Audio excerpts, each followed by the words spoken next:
Welcome to Live with Elder Kabir, where we are reminded to be faithful in the little.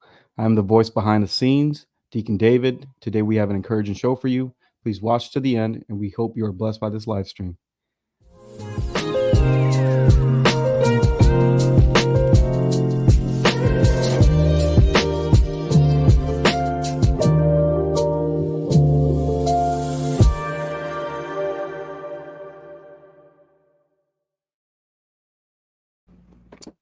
Shalom, shalom, saints. I'm glad to be back with you guys for another prep day as we get ready to enter today's Shabbat.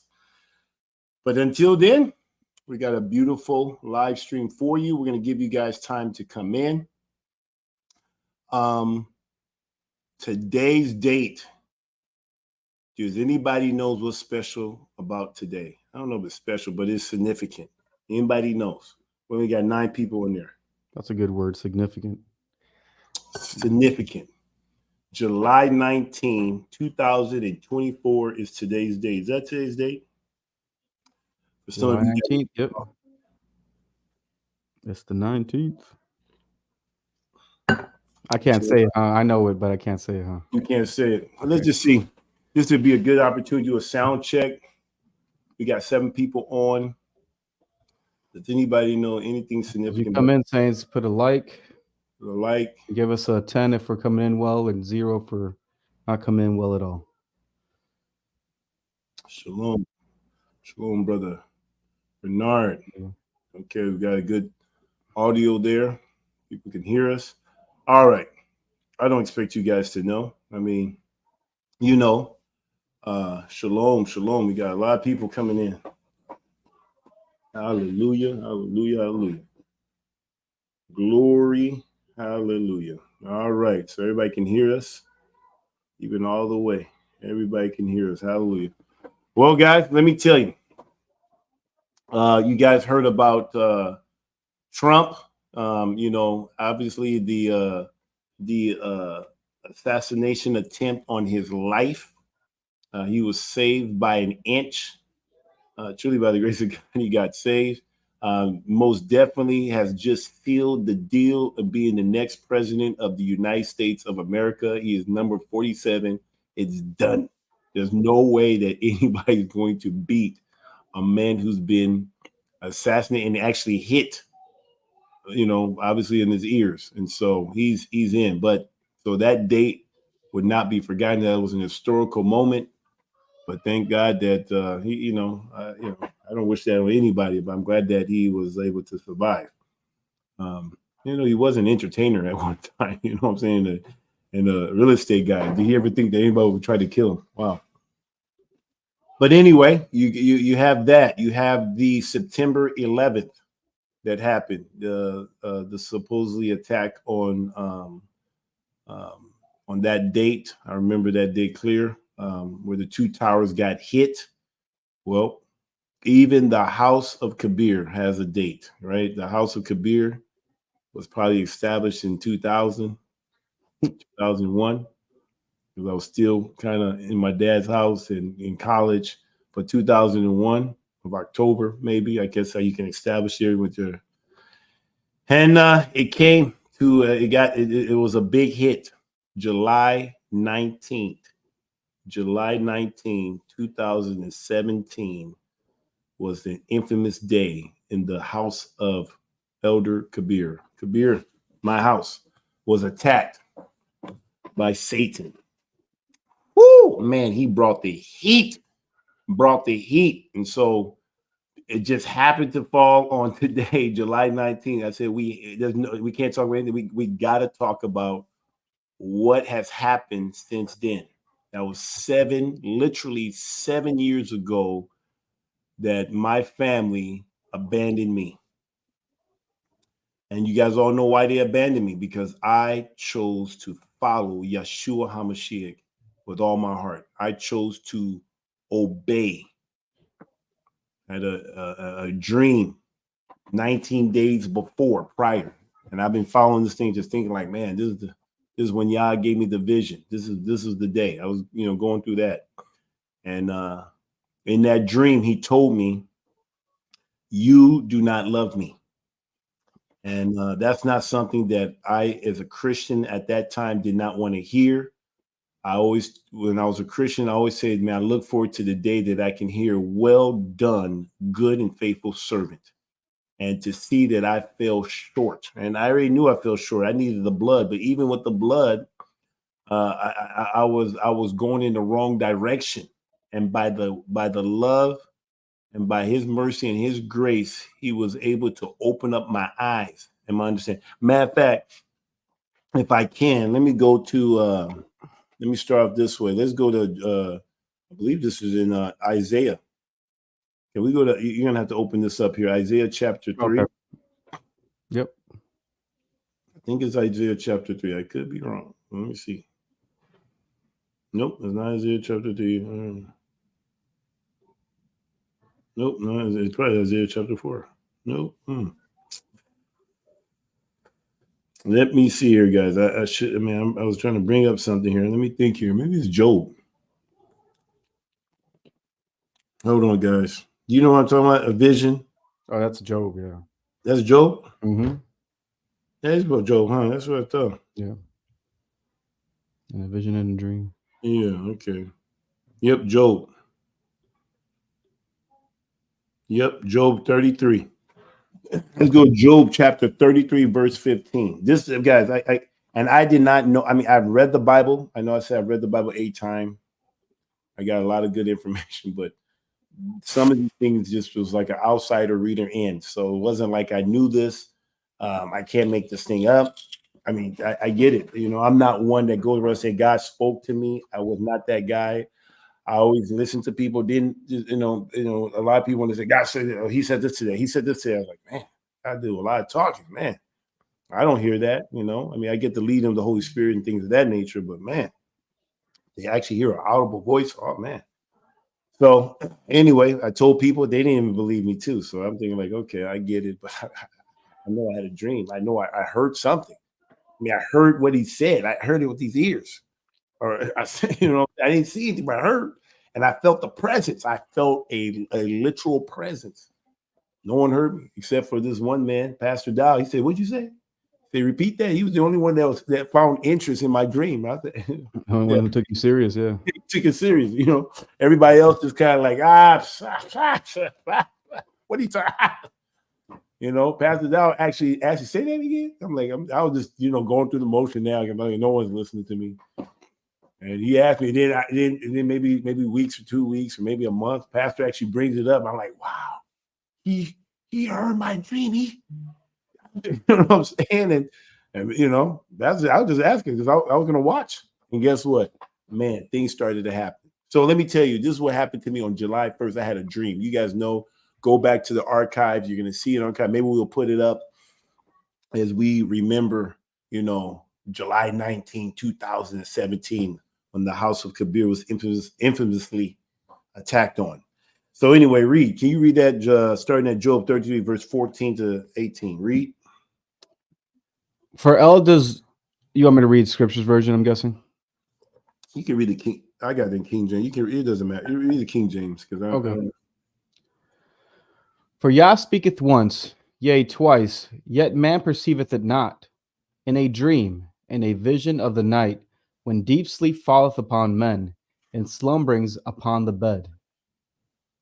Then he openeth the ears of men, and sealeth their instruction. So you open the ears. See, when he's talking. So Yah was talking. He was trying to speak to me. I couldn't even perceive it. I didn't have ears to hear. Right. I didn't have ears. And then he opened. See, he had to open. He, not me. He had to open these ears to hear. Read. That he may withdraw man from his purpose, and hide pride from man. He keepeth back his soul from the pit, and his life from perishing by the sword. Keep going. So, that's it. So that's it. So man, I had that dream, and that's what that dream did. It opened up my ears. Yah was sparing me, saving me, because I was going in the wrong direction. I was literally going in the wrong direction, and I was going full steam ahead. I believe I was doing right, and I'm going. And the whole time I was going to my death. And Yah, in his mercy and his grace, he saved me. He saved me.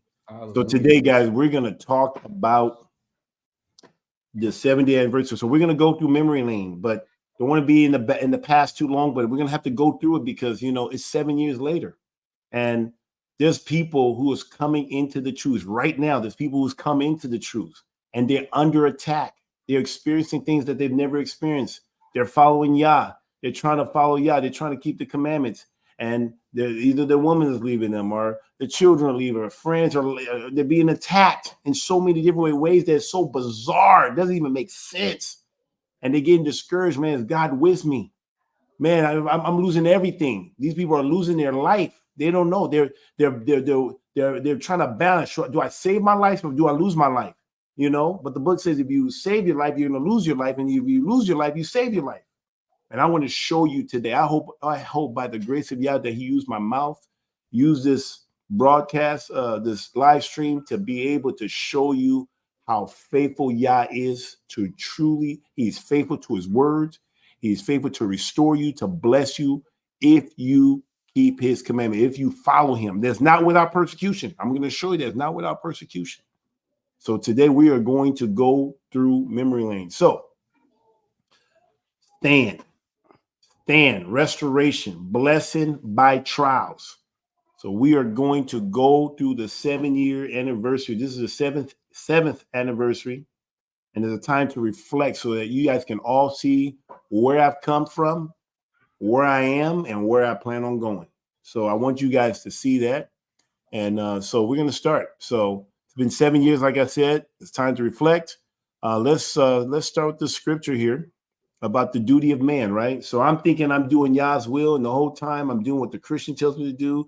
Focus on the family, focus on the wife, happy life, focus on the children, focus on everybody, but you just focus, And if you do that, you focus on the family, you are focusing on Jesus, which is a lie. It's a lie. And I had to learn that the hard way. 16 years. I was a Christian for 17 years. And inside of that 17 years, I was a Christian for 16 years. No, I had to be a Christian for 17 years as a Christian. And 16 years I was a Christian and did everything the Christian way. And I was at a high level doing everything that was asking me. Obviously, I read the Bible, so I was able to do a little bit more. So maybe that's what made me increase, in respect and whatever respect I thought I was getting in Christianity. Because of that, I was very faithful to fulfilling the Christian cause. I can't say it was, that's what I was doing. So anyway, let's go over here. Read Ecclesiastes chapter 12, verse 13. Let us hear the conclusion of the whole matter. Fear Yah and keep His commandments, for this is the duty of all man. Guys, this is the name of the game. Every game have rules. And the game to this life, for us to make it to the King, for those who have ears, the way we're going to make it is going to be through Yeshua HaMashiach, through His blood. That's how we're going to make it. And we have a duty. And while we're here on earth, we have a duty to fear Yah and keep His commandment. That's it. They won't teach us this in Christianity. They're going to tell you that the law is done away with. You can do whatever you want. All you got to do is go to church and pay your tithe, and you should be good. No. We have a duty to guard the commandments of the Most High Yah and to fear Him, to reverence Him. And so that is the whole duty of man. Let's go to the next one, next scripture. Mark chapter 10. So this is the theme of the whole message today. And I want to be able to show. So this I'm going to, start off and we're going to read Mark chapter 10, verse 29 to 31. This is the theme. And I want to show you in my life how this has been true. This is a true thing. And for anybody that's coming this way, this is what you can look forward to, because Yeshua promised that this would happen. And I didn't come into the truth because I thought this. This is something that had to hang on after I was going through my trial, while I was going through my trial, in my reading, in my studying. So read, Deacon. And Yeshua answered and said, Verily I say unto you, there is no man that hath left house or brethren or sisters. Slow down. Let's do that again. Look at it. Verily. I was talking to this a friend of mine, and they always say, I got to be honest, or verily, verily, I tell you the truth. You wonder, like, man, are you lying? No, this is like, no, I'm about to tell you something really serious here. I used to see that, truly, truly, or whatever. Like, man, was he lying the whole time? No. This is serious about what he's about to say. He says, there is no man, he's singular, no man. I'm slowing it down. No man that had left house. Read. or brethren, Or brethren. Brethren. I thought I had brothers in Christianity, but I had brothers out there, Christian brothers, football brothers. I had brothers out there. Like Hulk Hogan would say, brother, what you gonna do, brother? Right? Read. or sisters, Or sisters. or father, Father. or mother, Or mother. or wife, Or wife. or children, Or children. or lands, Or lands. Lands. I got 18 acres here. Keep going. for my sake and the gospel's. So all of this stuff, somebody's left for what? You just leave for no reason. I say, yeah, I quit. I'm leaving my brothers. I'm leaving my sister for no reason. No, there's a reason why this man is leaving. He's leaving for the sake of the gospel, of the good news of Messiah. Read. But he shall receive an hundredfold. 100-fold. Man, that's a lot. That means whatever you lost is going to be 100-fold. Man, I lost a lot. Read. Now in this time, Today, right now, not in this time on earth. Read. houses and brethren and sisters and mothers and children and lands. Woo, listen to this. He's saying that whatever you lost, you're going to get 100-fold in this time. Houses in this time, brethren, sisters, mothers, and children and lands. You hear this? It says in this lifetime, you're going to get this stuff. Like, man, what does that look like? See, sometimes we only see one way of thinking. We say, how can this be? See, when you just look at it the old way, you only see it the old way, but you don't even know Yah's doing a new thing. And it's going to be outside of what we are accustomed to, especially living in this country or whatever country you live in. But I can tell you, living in America, it's going to be totally different. Read. With persecutions. Say that again. With persecutions. With joy. With persecutions. With celebration. With persecutions. See, this is why I think people be forgetting. People forget that when you come this way, when you have been chosen, you're gonna be persecuted. If our master, who is greater than us, and no servant is greater than his master, if he was persecuted, then that means we also will be persecuted just like he was. This comes with persecution. And since I've been in this ministry, I can't tell you how many times we've been persecuted from outside and from within. But we continue to endure. Those who are faithful continue to endure, continue to stand. Read. And in the world to come, eternal life. Now we talk about eternal life. So you got in this time and in the world to come, eternal life. Read. But many that are first shall be last, and the last first. All right. So guys, this is it. So I want to be able to show you guys. I wanted to go through memory lane since it's the 7th day, literally the 7th anniversary of my family literally leaving, abandoning everything. Matter of fact, could we just before we go, just I know that we have it in order. Can you start with the picture at the ice cream parlor first? Yep. Just because this was the last time. This is what my family looked like. Now I wasn't there at this picture because this is when they were literally leaving. They've left. I went down to Appleton to do some work. Man, you guys gotta go check out testimony. But man, I remember that was the last time I ever did anything with my woman. And on an intimate level, I didn't know what was going on. Went there, coming back, gone. That was the one day that I didn't kiss my babies goodbye. I say I'll be back. Usually I will always, hug them till I love them. Boom, boom, boom. Go back and and see them again because you never know when it will be the last time. And guess what? The first time I've done that was the last time. Didn't know. Tomorrow's not promised.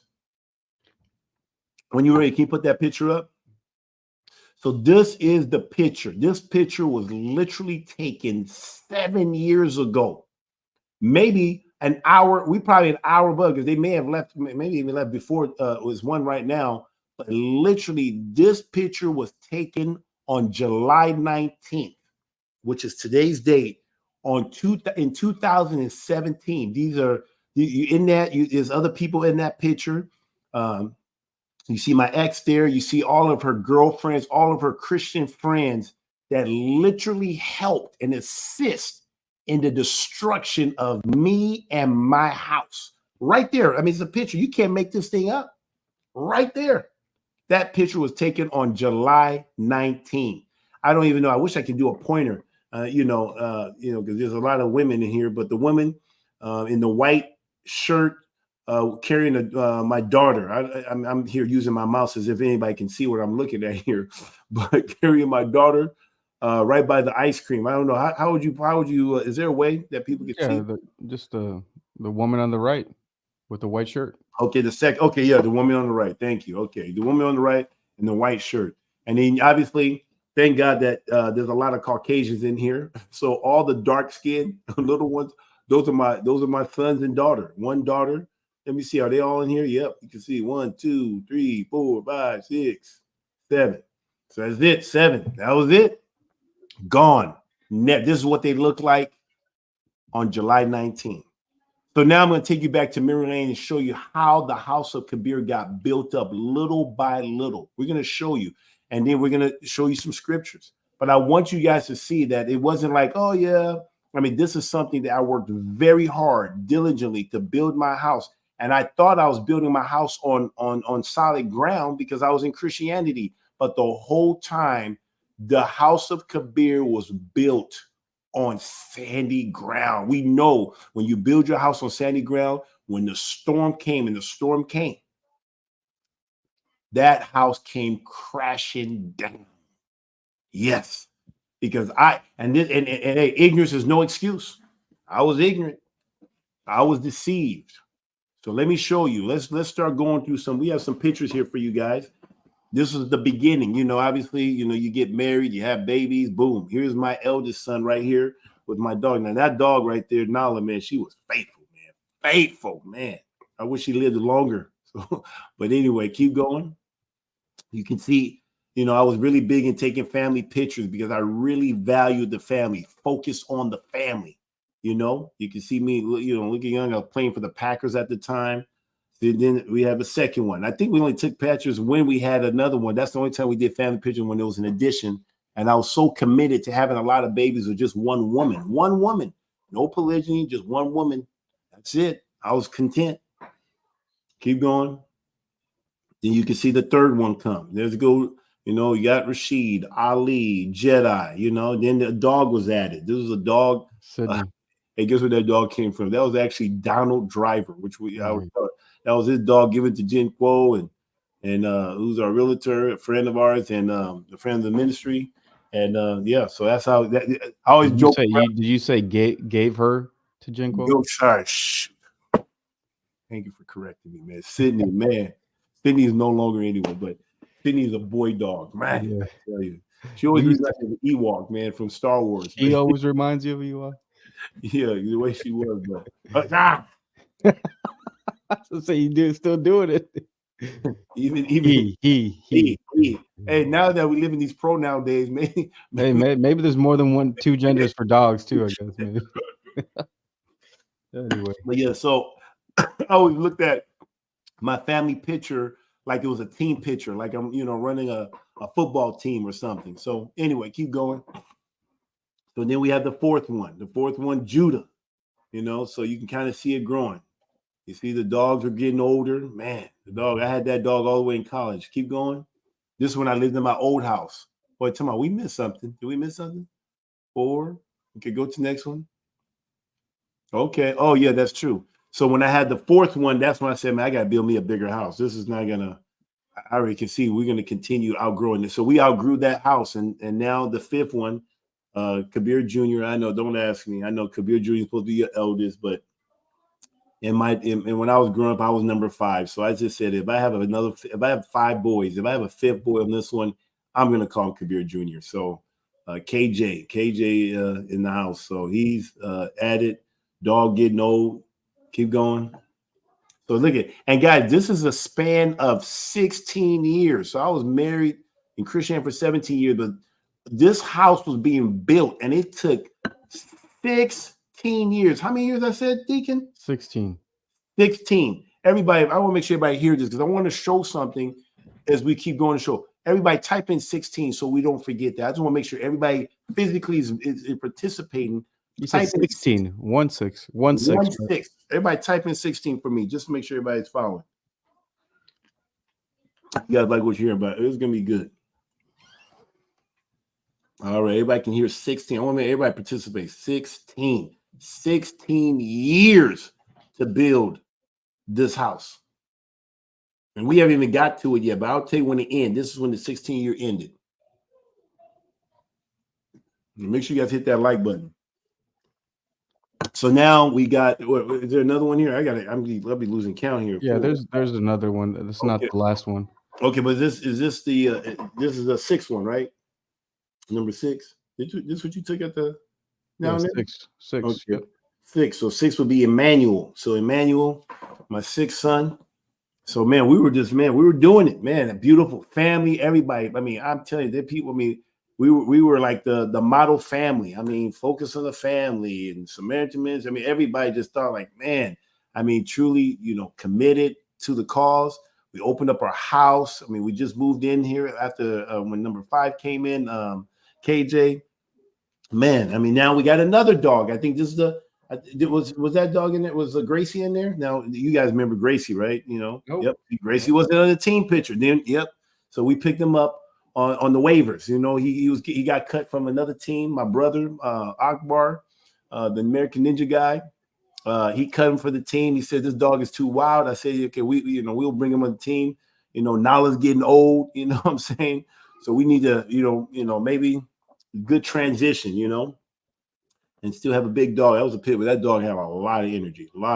So anyway, so the team is growing. Go to the next one. And then I think this was the last one. This is the last family picture, a formal family picture we had. This includes my daughter. This is when I had my first daughter. And there's a close-up or a closer. There's a close-up. Yeah, that's a close-up right there. Yep. And then if you notice, guess who's missing? Go back to the other one. Who's missing? Nala. So my daughter came in when Nala passed away. So now Nala's gone. She was there all the way from college. She was there when I was in my apartment at San Diego State. She was there when I got to my duplex in Green Bay, right there by the stadium on Elmview Drive. She made it to the big house, to my first house that I bought when I got my signing bonus. And then when I was able to retire from the NFL eventually and build this house, she made it all the way. So she was there. Faithful, man. I tell you, man, faithful. Man, dog's best friend, I tell you, right? Yeah, man's best friend, yeah. Oh, man's best friend. Sure, that's it. Dog's best friend, man's best friend. I know what you meant. You guys know what I mean. But anyway, so you see it's missing. So I think, yeah, this is a close-up shot right here in the main house right here. And so we're still in that house. And that's no longer my house. It belongs to the assembly here. But this was the same house right here. This is where the family and this was it. And then you see the what I don't want to what picture would be next? Can you see? Yeah, we wouldn't go there yet. You want to go there? Okay, good. Unless you want to, I think it goes. No, that's it. To some sort of museum, I think you were, or something like that. Yeah. Outside the. No, that's it. Okay. That's what you have right here, right? That's it. Yep. Okay. So, guys, what you just saw, that took 16 years. I repeat, 16 years to produce that. Now, I end up having more, with that, but that was, you only saw 7. I did end up having one more, and we will talk about that, but just wanted to, then there's more, right? Yeah, there's more, yeah. Oh, yeah, okay, then show that one. Those are just the family pictures, yep. Yeah. Here, I got to show this. I wanted to show this one because of all that's going on with the politics in Wisconsin here. I think in Rapid, Ripon, Wisconsin. You can see it right there. This is where the Republican Party was born. I'm no Republican. I'm just telling you. So I took my sons and daughters up there to go check out this building where it all started, right there where the Republican Party started and the abolitionists of slavery. If that's what they called it back then. But this is just another family picture. Let's go to the next one. Is there another one? Yep. So look, they say I was abusive. There go the abuse right there. They look like everybody's abused in that picture. Us acting, this is our silly picture here as a family, like what typical American Christian families do. Everybody making funny faces and having a good time. Now, this picture was taken on 30 days. This picture was taken on Father's Day. I had to speak at the church, and I literally had a message, and the title of the message was that we are fathers. And I told them that if I had to choose between my family and Jesus, then I would choose Jesus every day of the week and twice on Sunday. I know, I didn't know at the time, but that's what I said I would do. And I said that, I spoke that. And obviously it was going through, and this brother up here, his name is Pastor Ray. Believe it or not, after my family left his family, eventually his wife ended up taking all his children as well. I mean, taking the last two. The other three actually were homeschooled. So they all said, Mama, we ain't going. This is wrong. So his children, they didn't go, but she was able to take the two. And he still hasn't seen his two since then. So, but yeah, this was literally 30 days, about almost 30. I don't know when Father's Day was at that time, but whenever Father's Day was, this was, I mean, and I didn't even know what's coming. See, I'm just living life. Yeah, we stressed out talking about head coverings and things of that nature. Just head covering. It had nothing to do with straightway. Didn't even know anything about straightway. Never heard of straightway. May have saw one video when I look back at it and saw Pastor Dow talking, but he was so rough, believe it or not. Pastor sounded so rough to my ears at the time.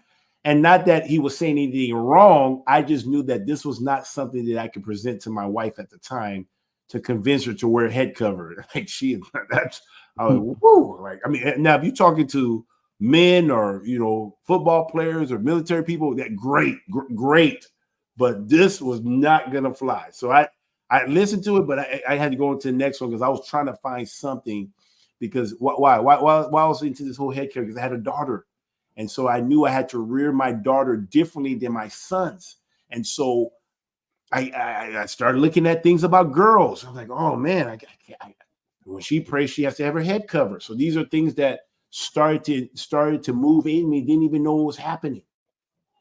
So anyway, that's what so it was a stress in that time, just a little bit, nothing that you would think would end your marriage. I mean, just head coverings and doctrinal issues and stuff, Yeah. I mean, this too shall pass. I mean, we've experienced worse. I mean, his son having a heart surgery or, mom died, I mean, but head covering, come on, man. You're not gonna throw away 16 years of marriage, right? You got this. Yeah, we got this. We resolve it. It's whatever. Too many people is involved, but eventually we'll get back to our commitment. The covenant that I thought we had. But anyway, keep going. Is that it? Okay, this was the last one. Okay, this is my dad. Unfortunately, if this is not my house, this is an assisted living. So by this time, I unfortunately participated in putting my dad out of my house and putting him in assisted living so that I can focus on the family. This was highly suggested, highly encouraged by the Christian church that I need to leave my father and my mother. Listen to how they use this truth in unrighteousness. But they say I need to leave my mother and father, and I need to cleave to my wife. And so it was hard. I was taking care of my dad by myself. No help with my ex at that time. Could barely even get a warm meal for him. Shit, I wasn't even eating, let alone him. So we ate out a lot, but I put him in here. I thought it was better because he was going to get 3 meals a day. He had a nice place, and then I saw him every night. Every night I would put him in bed and drove. It was only 5 minutes around from my property. It was a brand new facility, and the only reason why I was was open to it because it was so close. Because one of Mhm. the things I didn't want to do, I didn't want to like just have him there and have him forgotten. Literally, it's 5 minutes away, like literally.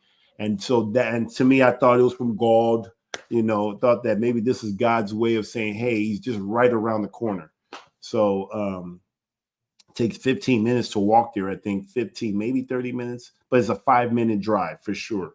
Right, Deacon, you Yeah. drove there. Yeah, Oh, yeah. so it's not It's not literally. far. It's right around the Yeah. corner. So literally, because I had to, take care of my dad, do some stuff for him at night. What that has to do with his continence and stuff like that. So I had to go there every night. So before I go to bed, I had to go drive down there, boom, spend time with him for a little bit, and then got back in the car and went back to bed. So, and so he was taken care of, but I saw him every day there. So this is what the Christian church encourage. And I made the decision. I take full responsibility at the end of the day. I did it, boom, and I did it. Not that I really wanted to do it, but I felt like I had no other choice. I was doing it all by myself, and I was not able to function during the day because my dad was more active at night, than he was during the day, and so I was having a hard time. So anyway, that's it. All right. So we just went through all that. Some more pictures. This is leading up. This is leading up to that day. So this is, literally, this is like within. What is this? I don't know what date this was, but this is leading up to This the. was June or yeah, Oh, this is something. right after Father's Day, right? Yep. So yep, Yep. another one. So okay, go back. Yeah. Okay. So this was probably the last time that I was there. That picture that you saw in the parlor wasn't there. So all of a sudden, guys, let me before I go here, I want to express something here. You can put me back on thing. Go to John 15, verse 18. I want to read this to you guys. You guys got to understand something. Yeah, John 15:18, right? yeah, that's on the slide. I think we should have a slide for that, right? Yep. And so, guys, you guys got to understand this, and this is to be expected. And I think sometimes we forget because so many people, we've gone through another wave in the ministry where people are leaving and question. That's what I'm saying. Have anybody taken the time to weigh the cost of coming this way? Did you think it was going to be easy? This is not for the faint-hearted. Did you understand that you were called out, that you will suffer persecution? And I'm here to remind those who's come this way. I'm here to encourage those who are coming this way to understand that this is to be expected. I remember Mother Carol telling me, this shouldn't be happening. She says, nope, it's to be expected, and she just kind of trailed off in the voice. I remember it just stuck in like, man, to be expected. Like, dang, I'm glad she told me that. So then when it was happening to me, I still acted shocked. Like, man, it was still shocking. I just couldn't believe it. I'm doing good and bad things are happening to me. Like, I just never experienced that before. I thought if you do good, you reap good, good things happen. Not in Christianity. You do good, oh, bad things will happen, especially in Christianity. Anything else, I pick on Christianity because that's where I came from. I was a very committed Christian. So anyway, read John 15:18. Read. If the world hate you, ye know that it hated me before it hated you. See? So if Yeshua, who was perfect without sin, was hated, I can't make that claim. I can't make the claim that I'm without sin. I've sinned 40 years of my life. I practice sin. Practice sin willingly, ignorantly, whatever. I can't make that claim. So if he was hated, and now just because I was called, do I think that all of a sudden I'm going to be loved? Matter of fact, I was more loved before I came into the truth. I felt more. No. Let me take. I don't know what I just said right there. Let me take that back. But I was celebrated being a Packer player, all the stuff. I was celebrated, loved by the world, loved by the world. So I was loved by the world. But as soon as I start to follow him, I was hated. But read. If ye were of the world would love his own. Mm. But because ye are not of the world, but I have chosen you out of the We world, chosen out of the world. See, we were chosen out of the world. Therefore, what? therefore the world hateth you. There you have it. So to be chosen means you will be hated. You will be hated. I've experienced that hate. Some people would actually describe that, man, Kabir is a likable guy. I don't care if you're likable. I don't care if you're a nice guy, a good guy, whatever you think you are. if you choose to come this way, if you choose to follow Yeshua HaMashiach, Jesus the Christ, you hands down will be hated. You will be hated by those. You'll be hated by your mama, your father, your brother, your sister, your friends, your wife, your children. I mean, I don't care. You will be hated. People will wish you were dead. Your enemy will be of your own household. Straight up, I have experienced that. And I'm not one that there's very few people that can say I've done them wrong. Even the people that have an issue with me can't even tell you, man, they'll say, okay, maybe he just deceived or pray for Kabir or something. They'll make up something for me. But they won't say, man, Kabir was just intentionally just being mean. People will be hard pressed to say that about me. And if anybody can make that claim, please let me know. Shoot, I may have to repent, and I will. But I try to do right by people. I was the guy that was bullied. People bullied me. I got picked on just because my parents were from Africa, Nigeria, and whatever I had to deal with living in this country. But I overcame. What doesn't kill you make you stronger, and I became stronger. So I was not that guy that went around bullying people. That's not it. That's not in me. I don't think I wouldn't want to be bullied. And so I sure didn't, when all of a sudden I started getting bigger because I was skinny and small at the time, but then all of a sudden I had a growth spurt and I grew and I got big and all of a sudden people start treating me different. Then I played football. Then all of a sudden, I get a scholarship and then I get on the cover of Newsweek and then all of a sudden girls are coming up and guys want to be my friend. I'm like, wow, this is different. Wow, what's going on here? Man. So obviously, if I didn't play football or did all that stuff, maybe people still treat me the way they treated me. So I know what it's like. So people say, man, Kabir's down to earth. Well, heck, I came from down there. I mean, I started down at the lowest and had to work my way up. And I just happened to be gifted in a game called American football. So I was not that guy. So that's why it'll be very hard pressed for somebody to say Kabir was just flat out mean. Read. So this is Jesus, who was without sin, and he was persecuted. So if he was persecuted, we're going to be persecuted. Read. Remember. What is it? Read. Say, remember. Remember the word that I said unto you. The servant is not greater than his master. If they have persecuted me, they will also persecute you. If they have kept my saying, they will keep yours also. See, this is why people hate me, because they don't keep the sayings of, they're not commandment keepers. So that's the people that I'm hated by, especially Christians. Christians purposely don't keep the commandments. They don't guard the commandments of Yah. Those are the people that have caused me the most harm, are Christians. I'm just being honest. Not every single Christian, but every Christian that I had a relationship with, most of the Christians I had a relationship with caused me the most harm. Not Muslims, not Hindus, not any other. It was Christians. That's who I was knee deep in Christianity. And they caused the most harm. They caused the most damage. I forgive them all because I don't have time to be bitter. I got to keep on moving. I got to continue pressing towards the goal. You see, so I'm not saying, I'm just telling you, this is the facts. All right. So we're going to be persecuted straight up. So then all of a sudden, July 1st, I believe it was July 1st, so that Friday evening, I hear a voice, right? Read Isaiah. Is it Isaiah? What is it? You want me to finish this? There's one more verse on this one. Oh, finish it. Sorry.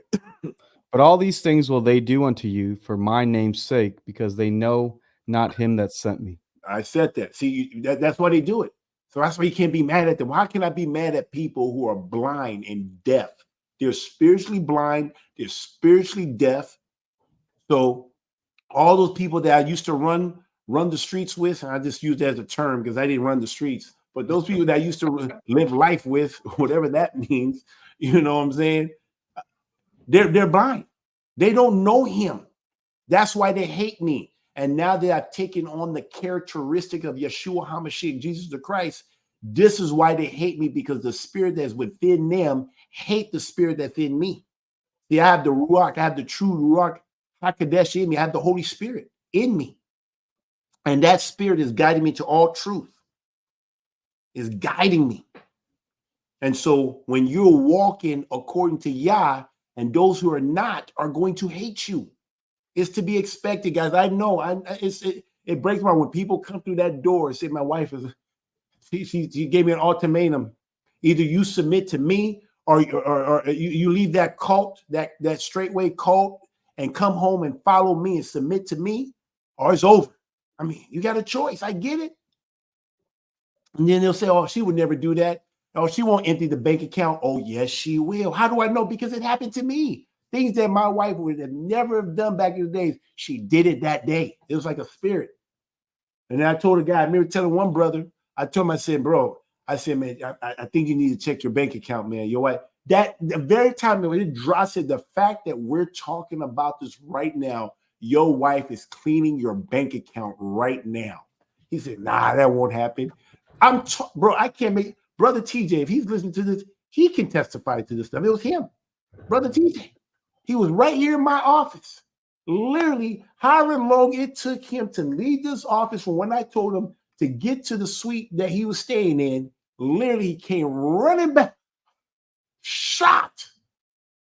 The money gone. I'm like, bro, I'm like, I don't want to be right. I'm just saying from what I experienced. That spirit, I'm telling you, that spirit is like, it's like the Matrix, you know? It's like those agents pop up in a homeless person, or it can pop up in a woman, or it could pop up somewhere else. I mean, these agents, so his wife, he's just, oh, that's my wife. She would never do that. She never does that. And all of a sudden, Agent Smith comes out, boom, take half his money.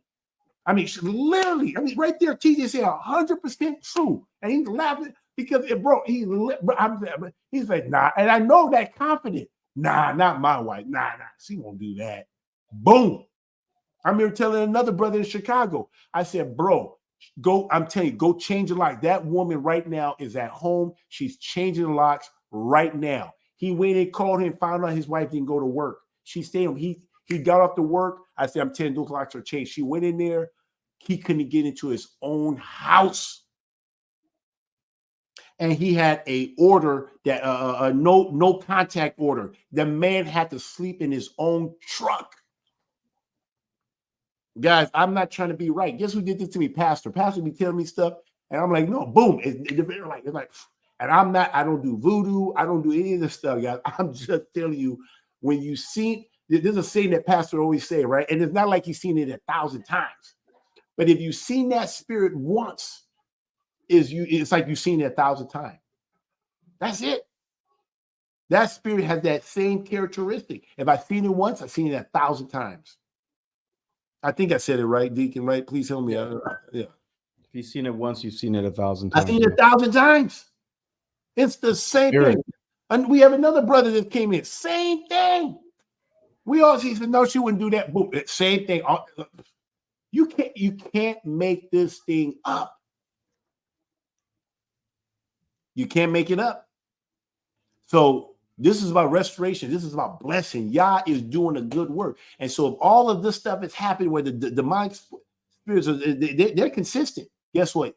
Our master, he's consistent too, and he's faithful. And if he says it, it will be done.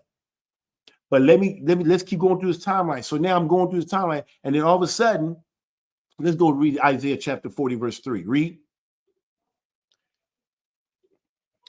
The voice of him that crieth in the wilderness, prepare ye the way of the master, make straight in the desert a highway for our Elohim. So guess what? This is Isaiah, crying out in the wilderness. Guess what? I heard a voice myself. I heard a voice crying out in the boonies. Now, you can call it wilderness, but I call it the boonies, somewhere in Lafayette, Tennessee. I have never heard of Lafayette, Tennessee. And I heard this man right here, Pastor Charles Dow Jr., right here. This is the video I saw that Saturday morning, July 1st. You can go look up if you do the math. Yep. Oh, that Friday. It's that Friday. But anyway, this was Saturday morning because, you got the Hebrew calendar, the Roman calendar. But I heard that voice. And bro, I was, man, because I just had the dream the night. That evening, I had that dream. I had a dream that you don't love me. And I'm like, You know I love you. You know I love you. And he says, you will be tested. Boom. I woke up, called my ex-wife at the time, but she was my wife at the time. So you believe that God told you to marry me? I'm saying, I need you because I got to pass this test. Because right now, my love is being in question right now, and I need you. And if I have you, if I have my wife, my children, man, this is gonna be one of these days. It's gonna be blow. This is gonna be one. If I have my wife, I got this. I got this. Because I don't care what my friends think. I don't care what the world think. But I did care about what my wife thought. I did care about what my children thought. See, that right there was my God and didn't even know it. See, Yah says, you don't love me. You love your wife more than you love me. You love your children more than, no, God, you know I love you. Okay, we're going to see how much you love me. And then the next day, it was a Sabbath. What do you know? It just happened to be a Sabbath. And I'm hearing the voice out of the wilderness, out of the boonies in Lafayette, Tennessee. And he's talking about keeping the Sabbath today. That commandment is not done away with. The fourth commandment is not done away with. Like we've been told in Christianity, we've been lied to. And the way he did, he used the New Testament, if I remember correctly, but he used literally the New Testament to show that we're supposed to be keeping the commandments, and it was never done away. Think not that I've come here to destroy the law, but I came to fulfill it. If you love me, you'll keep my commandments. Love me. I'm hearing love. Everything's about love. Because he just said, you don't love me. Okay, you're going to be tested. I'm going to see him. So ever since I've been in this truth, it's all about love for me. I already know the game for me. I got my instructions. I got my orders. The way I'm going to make it to the kingdom is going to be through the blood of Yeshua HaMashiach, Jesus the Christ. And he gave me the instructions. Matter of fact, Yeshua even said it. He said the greatest commandment is to love Yah with all your heart, all your mind, all your soul. And the second is like it, to love your neighbor as yourself. See, that is, to me, that I'm so black and white. Some people may say it's about concrete. Just it's about love for me. Everything I'm doing, I am motivated to love Yah and to love my neighbor because I know the whole duty of man is to fear Yah and keep his commandment. Yeshua says, if you love me, you will keep my commandment. If you love me, let me say it again. If you love me, you will keep my commandment. See, people don't get that. That's why a brother can offend me. And then all of a sudden, because I'm commanded to love my brothers, I love myself, I'm going to assume the best in my brother. I'm going to go to my brother and I'm say, brother, you trespass against me. He can say, man, boom, he can do one of those. Oh, shoot. Did you see that, man? He just, what? Oh, hell, no. Hey, Deacon. Hey, Jordan. Hey, come here. I need you guys. Well, just follow. See, I learned this from Straightway. I learned from Path. Hey, I need you guys to come here.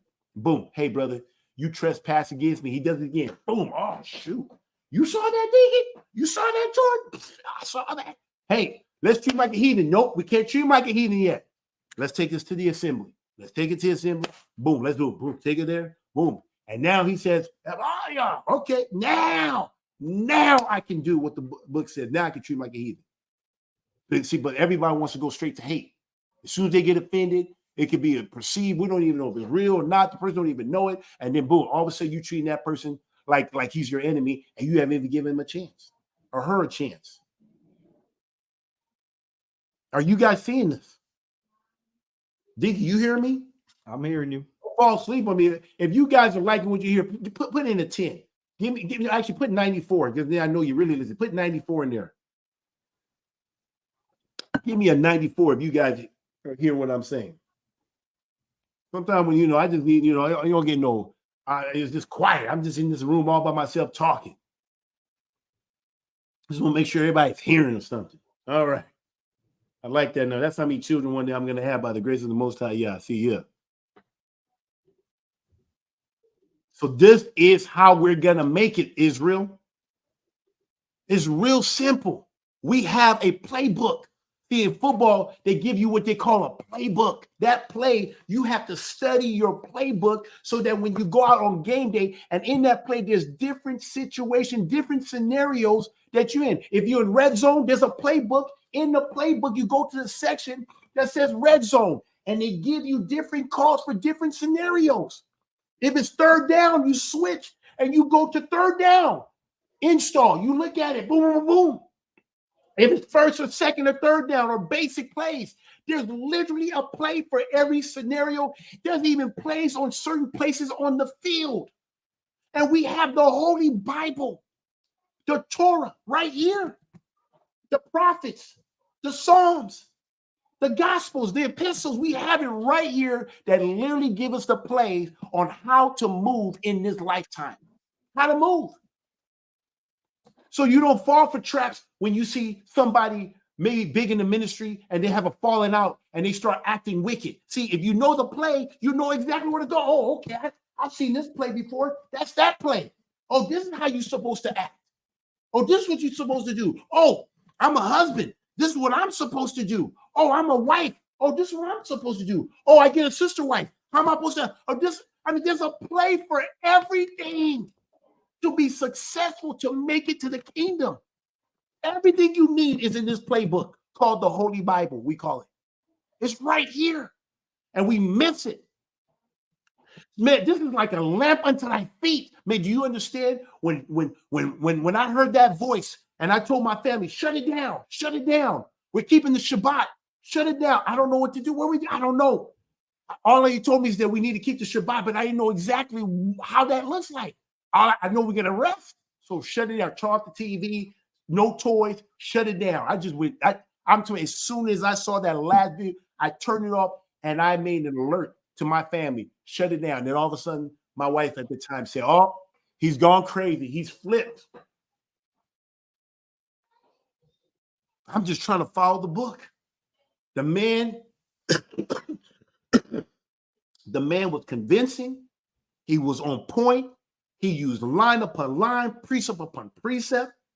I could not. I used to tell people filter. I told my sons and daughter, make sure you filter everything through the Bible. This man broke it down. I'm talking about Pastor Dow. He broke it down. I could not refute what he was saying. I've heard people talk about Sabbath, but they always somehow said that, oh, we don't do that. It's been moved to Sunday, the Lord's Day. But they don't show you anything in the Bible. When you talk to them about it, they just find a way to scoot it along. But this man stuck to the book and he showed you. I'm like, oh, man. And I just followed it. That's all I did. That's all I knew. Because why did I keep the Sabbath? Not because I'm trying to make it, not because I'm trying to, prove I'm righteous or this. I did it because I love Yah. I love him. He says, if you love me, you'll keep my commandments. How hard is it to keep the Sabbath day? It's not that hard. It's one of the lowest hanging fruit. It's easy to do. It's easy to do. Now, you may have a lot of people pulling you off of the Sabbath, but it's very easy to do. Guess what the commandment do? Rest. Rest. And I'm a workaholic by nature. I will work. I won't get any sleep. And now I'm being commanded, work 6 days, rest on the seventh day. That's all I did. And why did I do it? I was motivated to do it, not because I was trying to earn my salvation, because that was already paid for me by Yeshua HaMashiach. He did that for me. He paid the price, not me. I just accepted the gift. Now I have an opportunity. I knew he loved me. Now I have an opportunity to show him that I love him by keeping his commandments. And so, and being the head of the household, I didn't have the luxury of saying, well, I'm going to keep it for myself, but my family don't have to keep it. No, you are in my house. I'm the head of this household, and we are all keeping the Sabbath day because I'm being held responsible for me and my house. It says you, your sons, your daughters, your male servants, your female servants, your ox, your donkeys, and whoever is belong in your gates. I got gates. So I am responsible making sure that we are going to make sure that we bring his kingdom here on earth as it is in heaven, especially in this household. And then all of a sudden, ex-wife kicks. That was on the July 1st. July 1st. Then we get to July 19th. Family's gone. No warning that I could see. No, hey, if you don't get your act, I didn't even get an ultimatum. It was gone. And Christians help this woman break up this home. That's what happened. You can see my testimony in live. I mean, I had to go back, look at some old pictures and so that I could present it to you guys. It brought back memories, and it didn't hurt. It was just like, man, wow, I was really, man, I'm here showing this to Carisha. She's looking at it like, wow, like she said, man, you still the same today. I'm like, same thing. And my ex at the time would tell me, I don't know the word. You don't know the word. You think you know the word. You don't know the word. I have people in today's, now that I'm in the truth. I'm an elder. Say you're not spiritual enough, even though I am. Like it's like the Spirit's always trying to find a way in. And all I do is what? This is my lamp. This is my lamp to my feet. So when things are dark and I can't see, I can see when I have my word. I can get through dark places. I can get through dark times as I've done it. I got through dark times just by doing what the book says. I remember Pastor says, man, so what do I do? Stand. He said, stand. Is there anything I need? Just stand. If you can stand what's about to come your way, man, this is going to be a tough one because of all that I've accomplished. I was a rich man in the world, wealthy, with children from my loins, from money, from fame. I've accomplished a lot in my short time in the world. And now I'm about to lose it all. And was I going to fall for the temptation of a rich man to try to save my life, to lose my life, to gain the whole world and forfeit my soul? Or am I going to lose my life so I can save my life? And I chose the latter. I chose to lose my life, to save my life. And I can tell you, now I'm truly living. See, I thought I was happy, but I didn't really become happy until I lost my life. And now I got a life. I really genuinely got a life. If you don't believe me, I should have put on here, look at Will Smith. Look at the Jim Carreys of the world. You think they're happy? Go listen to their testimony. Hey, real quick. I got to step away real quick. You keep going here. I'm going to mute myself. Okay. So you just keep going. These guys are not happy. They got millions of dollars, millions. The stuff that I have is like a drop in the bucket to them. And they're the most unhappiest people in the world. We live in a neighborhood full of rich people. I would told guys, I said, guys, we're going to one day move from here. Go take a walk. Take a walk in Thornberry. Go take a walk. And tell me if you think those people are happy. Those are some of the most depressed people in the world. But then I go to Straightway, and they're living in the boonies. It looks like deplorable. It didn't even look deplorable from maybe when they started it was deplorable conditions, but they had outhouses. They were happy. It brought back memories. It was like euphoric or whatever they call it. Going back to the days when I was growing up in my father's house. I just feel like, man, it was so much peace. I'm talking about so much peace that passes all. I'm going through the toughest time in my whole life. And when I put my foot on the grounds of Straightway Truth Ministry, I experienced so much peace. It's off the proverbial chain how much peace I experienced. Can't make this thing up. Hallelujah. Can't make it up. So I heard the voice. And that voice, and that's why I'm here at Straightway Truth Ministry. I'm not moving. I am not going to move. I don't care who leaves. I don't care what anybody says out there. This man right here that you see on my corner right here, I don't know if he's my right or my left, but this man that you see to my right, this man is a man of Yah. He is anointed. I'm telling you this right now. This man has taught me how to truly love Yah and how to love my brothers and my sisters. This man right here, everybody wants to keep saying that this man right here is this and that type. No, this is the man that's taught me how to love. He loved me. This man came all the way up to Wisconsin. Him and Mother Carol came up here to check on me. I can't tell you how many pastors tell me, I don't know how we can help you. You got all this money, blah, blah, blah. Pastor, he came up. You know how you know he can help me? Because he had the word. He had the word that can deliver me from oppression, from depression, from a wicked woman. That's why I'm not moving. I've had people come in, try to pull me aside. It's not going to happen. I'm not moving. Do you hear me? This is the instrument that right here. This is the instrument that Yah used to save me. One of the many instruments, and this is it right here. This ministry is beautiful, the way it's set up, but you have to have a kingdom-minded mindset to be in this ministry. You, especially to be on community. You have to have an internal perspective to make this thing work. If you're selfish, if you are individualistic, this will not work for you. Hands that will not work. Don't waste your time. If you want to be an individual, if you want to keep everything for you and your family, great.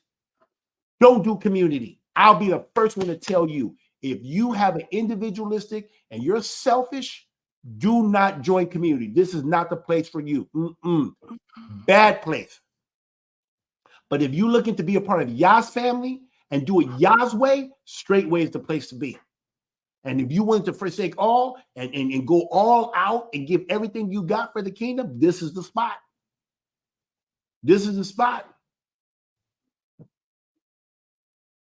Yeah, that's a good one. See, look at, have you ever experienced Yah's restorative power coming into truth? See, look at everybody.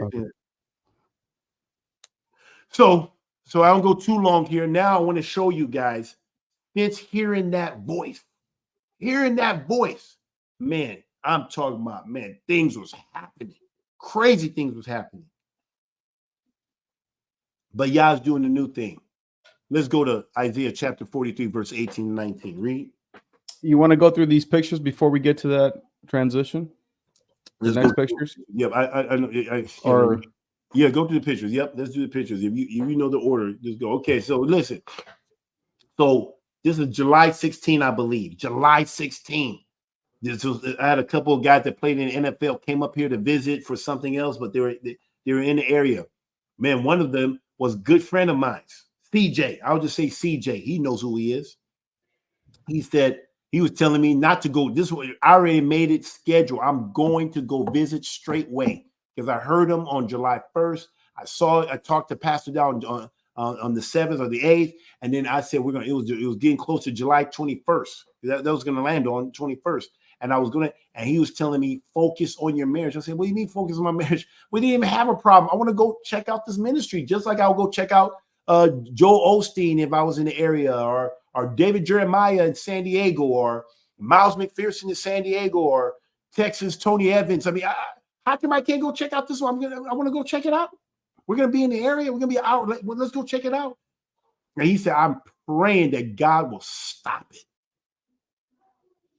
And you know what he did? Pretty much just use my ex-wife, or my wife at the time, to leave. And she was just planning to leave herself. But when she knew that she no longer could control me, when she knew that, hey, this is what I told her, I am going to straightway with or without you. I want you to go, but I am not going to allow you to use these manipulation tactics to keep me from this. How you've done me for all these years. I'm not doing that. I'm going with or without you. Now I want you to go so you can see with your own eyes what I see. Maybe you see something different and we can talk about it.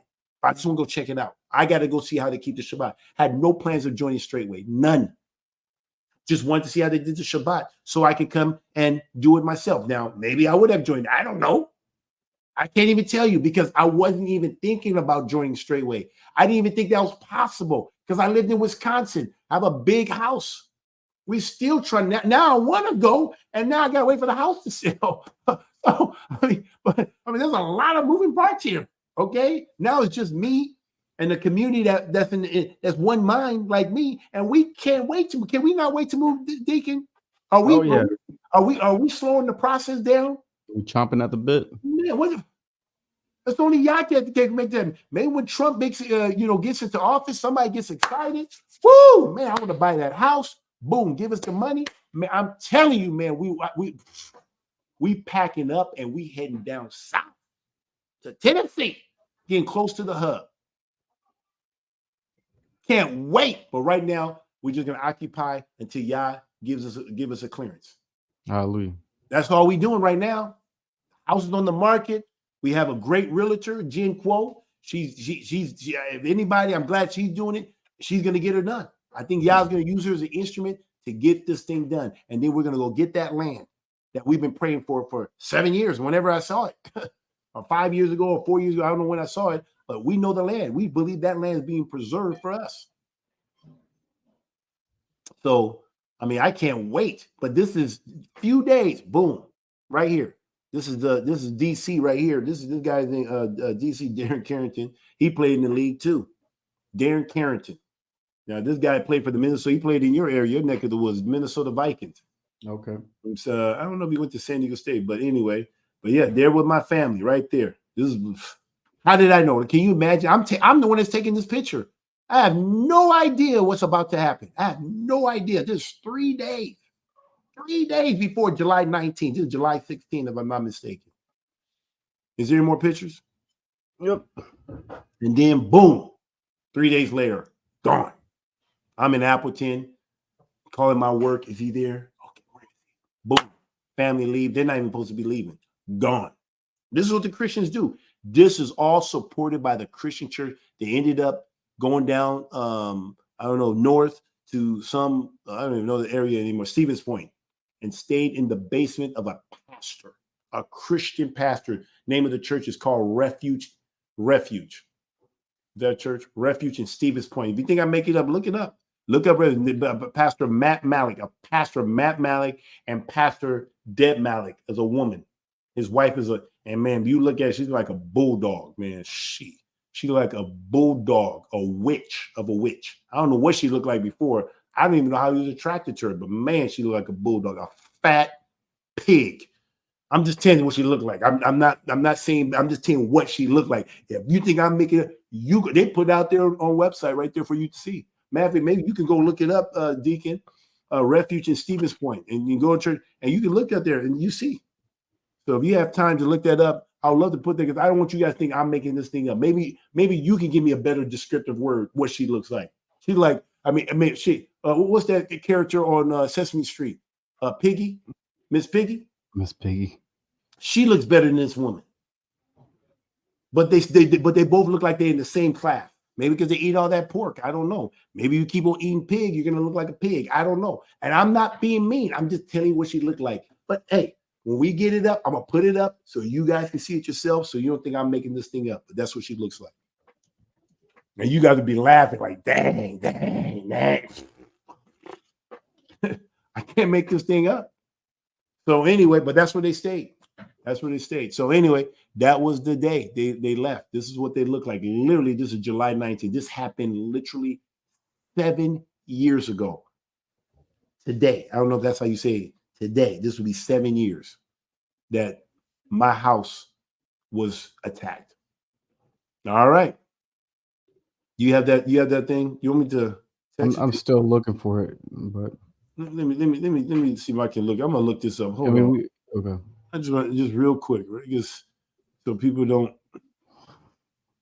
think that I'm making this thing up. Nope, that's not it. And you just gotta put Stevens Point. If you put Stevens Point, because I found their website, but they're not. Their face is not on there. Oh, it is on there. You got to meet the team. Refuge. Here we go. You see it? Yeah, I had to look it up a different way here. If you can, I can show you. They're proud. They're proud of the way they look. You see, you show the pastor first. Show the male. Show the. Oh, they have it together though. Okay. Okay, they show it together. Show it together. Perfect. I just want them to see. Yeah, I forgot. Egalitarian. He can't be in here by himself as a senior pastor. It has to be him. Look at that.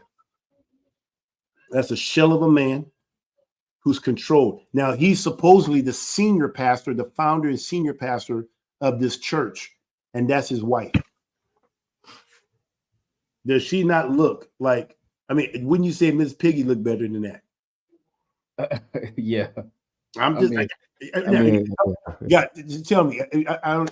Let's put a survey. I don't want to put you guys there. I'm just telling you. That's just my descriptive.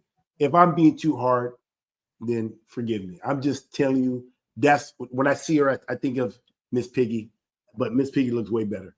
So anyway, but that's the woman, and this is the woman, and this is the same woman. When I asked her, when I came back and said, "Why did you guys do that?" And then I remember talking to Mother Carol, right? And I said, what did I say? Something I asked her. It was a backdoor question. I said, do you remember? You know what I'm talking about? Are you talking about your father when she was asking about your dad? No. No. I asked her. You asked her about control. Do you desire to control? I said, do you desire to control your husband? And she And said no. and she said, no, I don't desire to control my husband. Wow. I said, the reason why, and then I said, that makes sense. The And you reason why compared you it don't to Mother desire to Carol's control your answer. husband, huh? Compared it to Mother Carol's answer. Yeah, compare it. Because when I asked Mother Carol the question, and this is the only reason why I even asked the question, because I remember asking Mother Carol, she said yes. Mother Carol said, I do desire to control my husband. I'm saying, wow. And the reason why is because she don't have control. So that's something that she has to work through. Now, I don't, she just has to work through that or whatever, because she don't have control. But you don't desire to control something that you have control over. So the reason why this woman was able to tell me she don't desire to control her husband is because she has the control. You get it? Because she has the control, she doesn't desire something she already has. Like, for example, if somebody told me, Kabir, do you desire to have $1 million? No. Why? Because I already have $1 million. I know what that's like. That's not new for me. Now you say $1 billion. Okay, now we're talking. I've never had $1 billion before. Even $100 million. I mean, that's yeah, I do desire that. You know what I'm saying? But $1 million? That's like saying, does anybody desire to have a penny? You see, no one desires to have a penny. See, I know, because I know everybody. No, I don't. But the man that doesn't have a penny, huh? The man that doesn't have a penny, he would desire to have a penny. Maybe the only person that may desire. We got a sister here in Africa, in Kenya. Maybe she just like she don't have an American penny. American penny. She may desire it because she don't have it. But everybody here, if you're in America, you're not going to desire it because you probably have access to a penny. So anyway, guys, I hope you guys see. This is the woman. This is Pastor. I don't even want to call him Pastor, but Matt Malik and Deb Malik. These are the people that my family went to go hide in their basement. And I spoke to this man on the phone for hours. And the whole time, he probably was recording my conversation or had my wife listen to while I was talking to him the whole time. And I didn't find out until we went to court. And they finally told me that I said, was my family in your area? Was they in your house? Were they with you? They said, I was going to tell you. I said, have you ever done this before? We've never done this. But you're the first person I've ever done this to. And the reason why he didn't tell me where my family was, because he was trying to get me to stop following straightway. He was trying to keep me from keeping the Sabbath day. And until I was willing to do that, they were trying to buy time in hopes that maybe with time and his love for his family, we can get him from following the commandments of the Most High Yah. And then eventually the children have to go back to school. And then by that time, that's when the police got involved and the rest is history. So anyway, just want to show you. I'm not making it up. But she does look like a pig. See, some people say, man, right? Ugly. Is ugly truth? Truth is, yeah, exactly. I just tell you. Anyway, hallelujah. I don't want to get on her looks. It just maybe she looked pretty at one time and then she morphed into this ugly woman as she got older doing wicked. So anyway, and this is what happens when you take too much power from a man. You think you look pretty and when you steal a man's strength, you just end up becoming ugly because you become masculine. You lose your femininity. So anyway, hallelujah. Let's keep going here. So, all right. Let's go here. So this is literally, guys. Now, this is 3 days after that date. So this is July 22nd. The guy that's right underneath me with his wife, that is Donald Driver. You can look him up. Donald Driver is a Packer Hall of Famer, a great wide receiver. Played with him. I was honored to play with his brother. And great player. Played it for a long time. And he was a Dancing with the Star. He actually won contestant on Dancing with the Stars. I don't know if you guys remember that show. He was on there. He won. And but because I'm in the Hall of Fame, or just a Packer, and his teammate, obviously I was invited. Me and my ex-wife at the time, but my wife at the time, we were supposed to go and celebrate. And so this was on July, and then after I was going to do the Hall of Fame dinner, and it was that night. Then I was going to head to Tennessee because I had to go to Tennessee eventually. And but all that got stopped because I lost my family at the time and stuff. But literally, guys, the reason why I want to show you this picture, and I don't know if Deacon can zoom in, but if you see me, guys, I literally had the spirit of death on me. This is what it looks like. A man, I literally that morning had strong urges to take my life, to hang myself. I wanted to do it in such a way and hope that maybe if I do this, maybe my wife will feel bad. Maybe the people will feel bad and say, "Oh, what a great." That's what that spirit will convince you, that this will make them feel really bad. They won't give a damn. They're gonna get all that money. They're gonna just blame it on CTE. They're gonna say, "Because I had so many head damages. How can a man live in this house, accomplish all he accomplished, and then kill himself?" They won't ever associate it with a wicked ass woman. They would never. Ever. I believe a lot of people, Junior Seau, look up Junior Seau. I believe Junior Seau did not die because of CTE. He died because he was married to a wicked ass woman. Are you hearing me? He died because his wife took his children away from him too. And that was a nice man. I'm telling you, Junior Seau was the kind of guy that would give you a shirt off his back from Samoa. He was a Samoan. And he was married to a Caucasian woman. I'm not saying they're all Caucasian, but he was just married with somebody outside of his cultural. He was married outside somebody that didn't know his culture. Family is big in Samoa. And he had to pay child support, was alienated from it. He actually made an attempt. On the Interstate 5 freeway in San Diego. Drove his car off the cliff, was unsuccessful. Go look it up. Junior Seau. I can't confirm it. I'm just telling you, in my spirit, I know why he killed himself. And then the next time he shot himself, not in the head, he shot himself right in the heart. I know why. I know why. Right in the heart? Because his heart was broken. That's where the pain was, in the heart. The same pain that Junior Seau had, I had the same pain too. That heart, man, it hurts.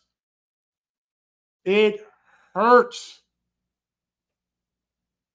when you lose your family, especially your sons and daughters. If you can't, Deacon, I know this is off the cuff here. If you can just pull up Deion Sanders talking about when he was at the top of his game, baseball boom, and how he had thoughts of committing suicide. I want people to hear this, but I'm telling you guys, and something that Deion Sanders said, and he's the coach for the Colorado University.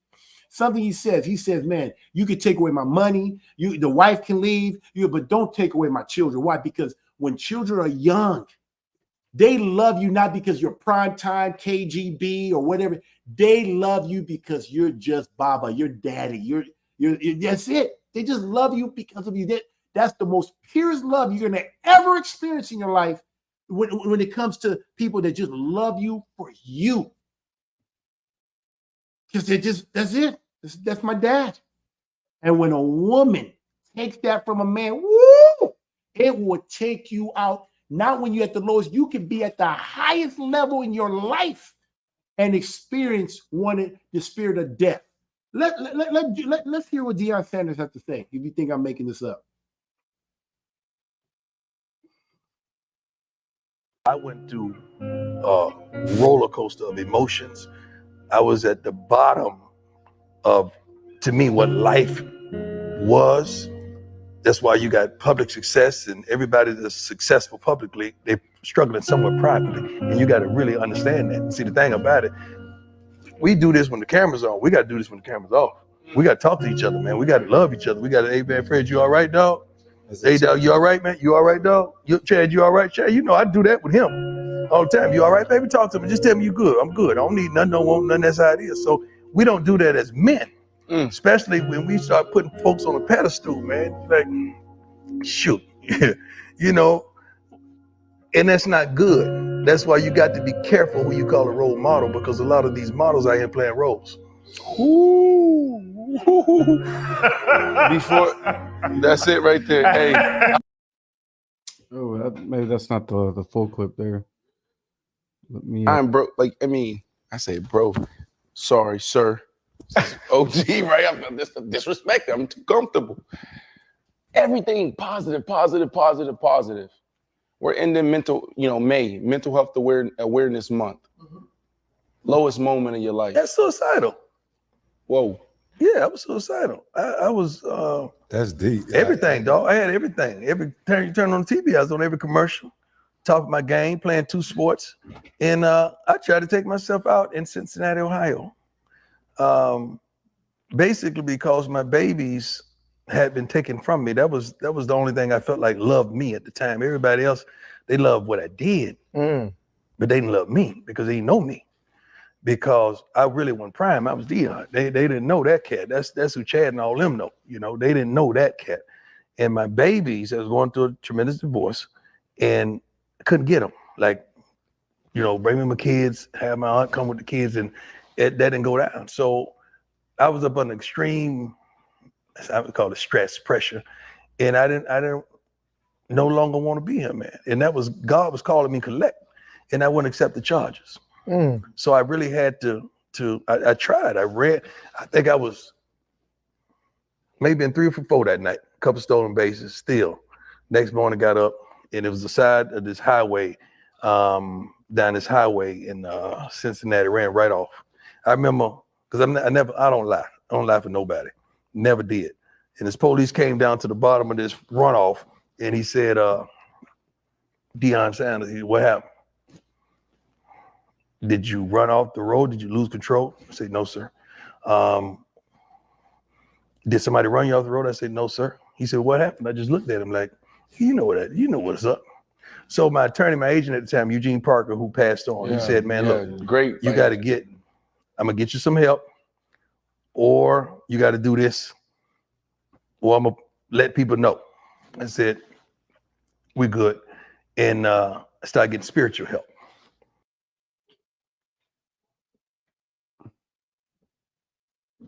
I can't hear you, Elder. I said, there you have it. Yeah. You keep playing, or that's it? You just stopped it?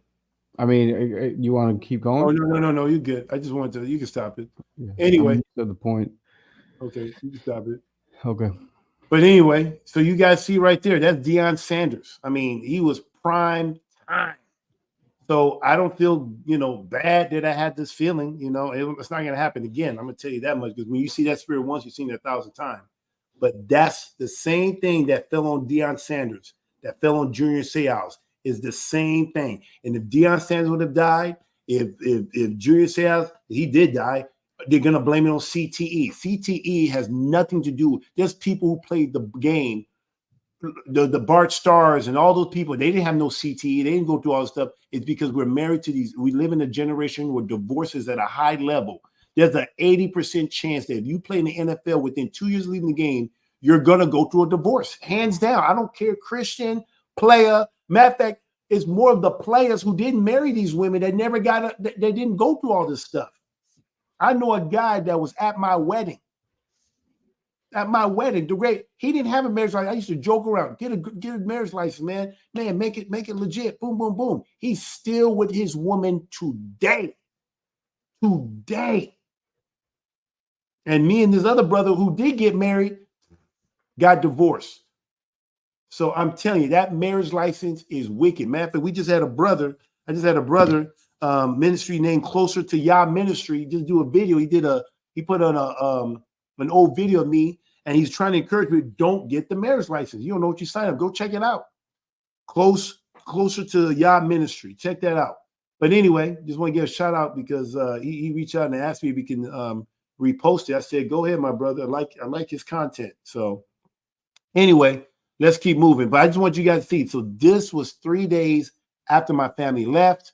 And bro, I mean, I lost all. To me, once they took my babies, it's like I lost it all. It was like boom, and didn't even know. And from here, it was just down here. Let's go. Let's see if we can get this done. So then this is the first baby I've ever had. I wasn't there. I didn't cut no umbilical cord. I was not there. Wasn't there. This picture you look at is a text message that my wife at the time, now my ex, this is all I got. I got notified you have another son. Boom, that's it. Have not seen him since. He's 7 years old, probably. He's probably 7 years old. have not seen the boy since he's been on earth. I've created him. It came from my seed. I put life in that woman. And to this day, a Christian woman keeps this boy away from his biological earthly father. But that's Christianity. That's just, there's no Christian pressure on that woman to say, you know something, you need to make sure that that boy knows his father. He's still alive. Time is ticking. He needs to go know his father. There's no pressure. None of. She's celebrated. Write books. Encouraged to be wicked. That's Christianity. Christianity promotes hate. See, I'm about love. The love for the Father, the love for my brothers. See, in Christianity, they teach you how to hate Yah and how to hate your brother. They teach you, if you're a woman, how to hate your husband. They teach you how to hate your children. See, this woman can never teach a man, teach her children how to love Yah. Can't teach them how to love the children. Can't teach anybody. All she knows is hate. So I won't go there, but I just want to show you a picture. This is it. That's as good as I got. That was my notification. Now, obviously, he's grown up. I've seen pictures of him as he's gotten older, but this is exactly how I got it. Here, you have a son, and this is his name. And I said, no, his name is, and I call him Israel. She has a name for him, and she said, no, his name is not Israel. His name is so-and-so. I can't make this thing up. So anyway, let's keep moving. All right, son. That's about it. So then after that, persecution comes. This is what happens. You come into this truth. Your master gets persecuted for righteousness' sake. This is what, blessed are those who are persecuted for righteousness' sake. These are my two brothers. You got Ryan and you got brother Jordan. And they still with me today. They were young. This was, how many years ago was this? Maybe, when was this happening? It's 2019. So this is 2019? Yeah. 2019, so 4 years ago. I'm in the truth, being persecuted, splattered all over the news, ESPN, Sports Illustrated, just all over the place. Milwaukee Journal, just all over the place. For what? Because I want to keep the Sabbath day. There was so much pressure for not keeping the truth. There was so much pressure not keeping the Sabbath. I did not know that Christianity hated the Israelites as bad. But when you look historically speaking, look at the Spanish Inquisition. The Catholic Church literally were burning up Israelites at the stakes in the name of Jesus. They were doing that. Go look it up. I'm not making this thing up. Catholics, before there was Christianity, before you had all these different, it was the Catholic Church. Christianity hate. We were looking at the creed. They hate people who keeps the commandments. So yeah, it makes sense.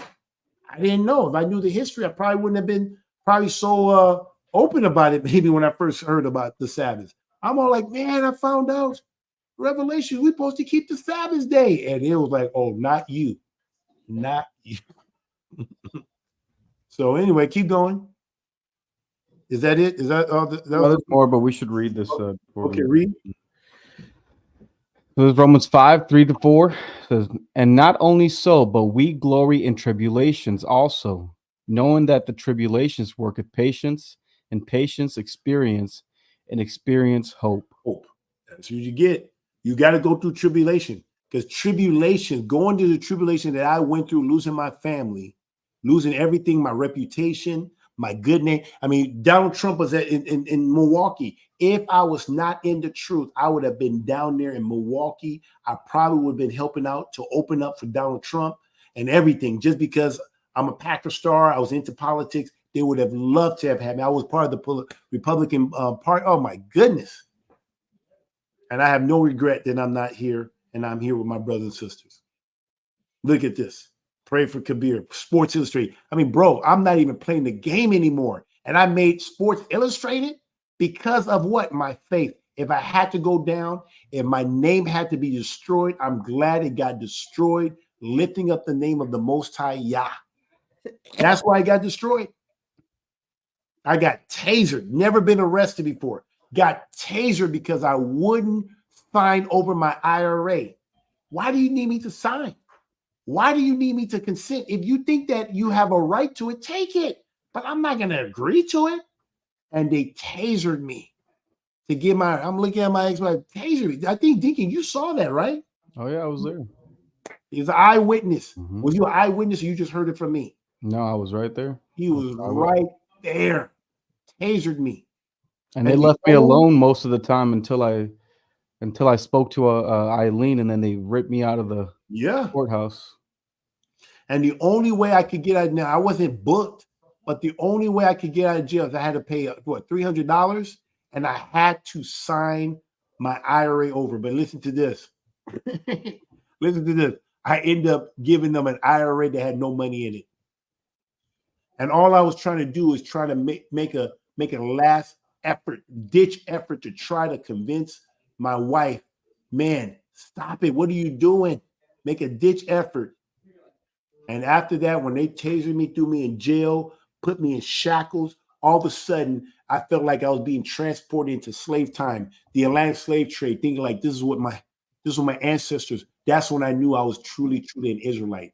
Knew that the Israelites were the people on the slave ships coming to America. They shackled my legs, they shackled my hands, they put me in the back of a van, took me to the county jail here, and I'm like, what? For what? For what? Because I wanted to keep the Shabbat, because I wanted to love Yah, because of my love for Yah. Don't buy this bullshit that we have the First Amendment right, the right to religious belief. In this country, you do not have a right to keep the commandments of the Most High Yah. They will freaking kill you in this country. Now, there's a way out of it.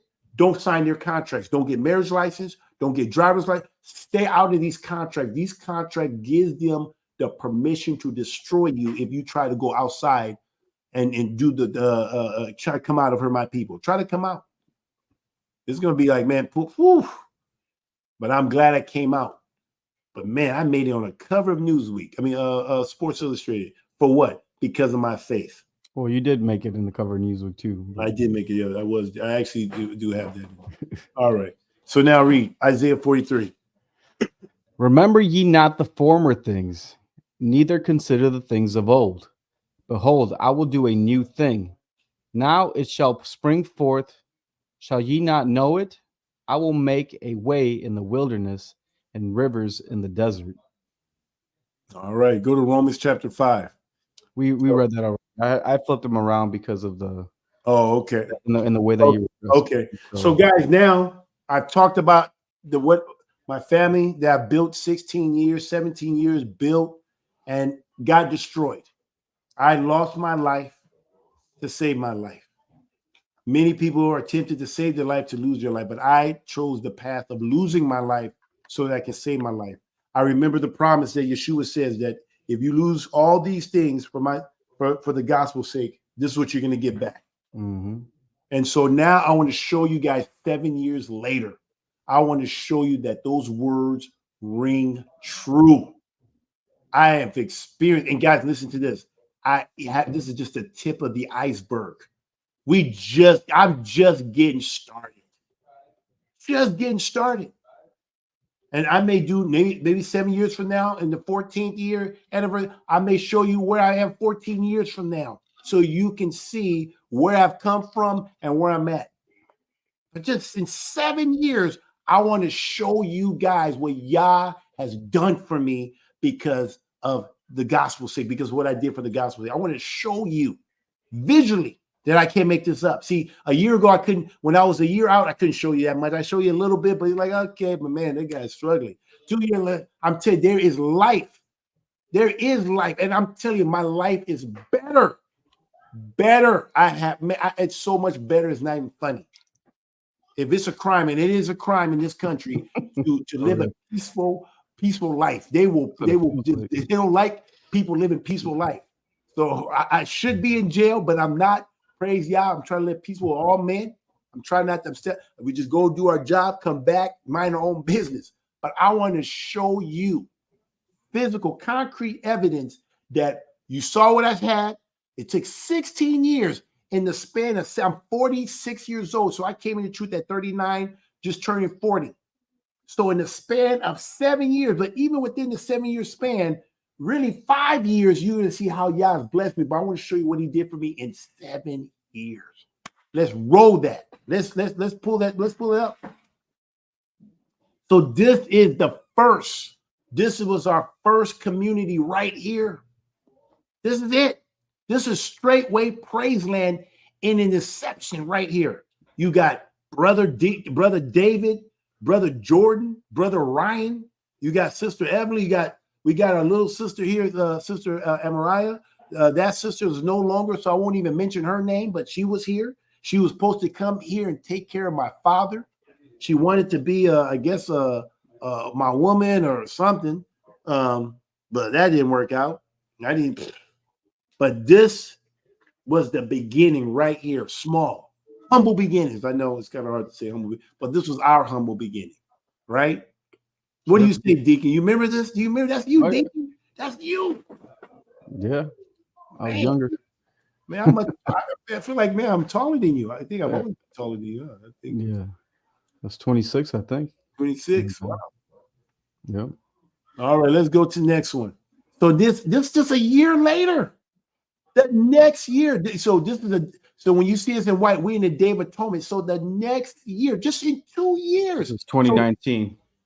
So what was the one? The other 2018, right? Right. So okay, 2017 when I did it, I can't show you pictures. I was in some tights. I was in my workout. That's the only white that I could find at that time. So I can't show you pictures of that. But in 2018, boom, you see that now. This is 2019. Go back to 2018. That's 2018 here in Wisconsin, the Day of Atonement. And then the very next year, boom, go to 2019. Bang, look at that. Look how fast that grew. See, Yah was bringing it right there, boom. Then go to 2020.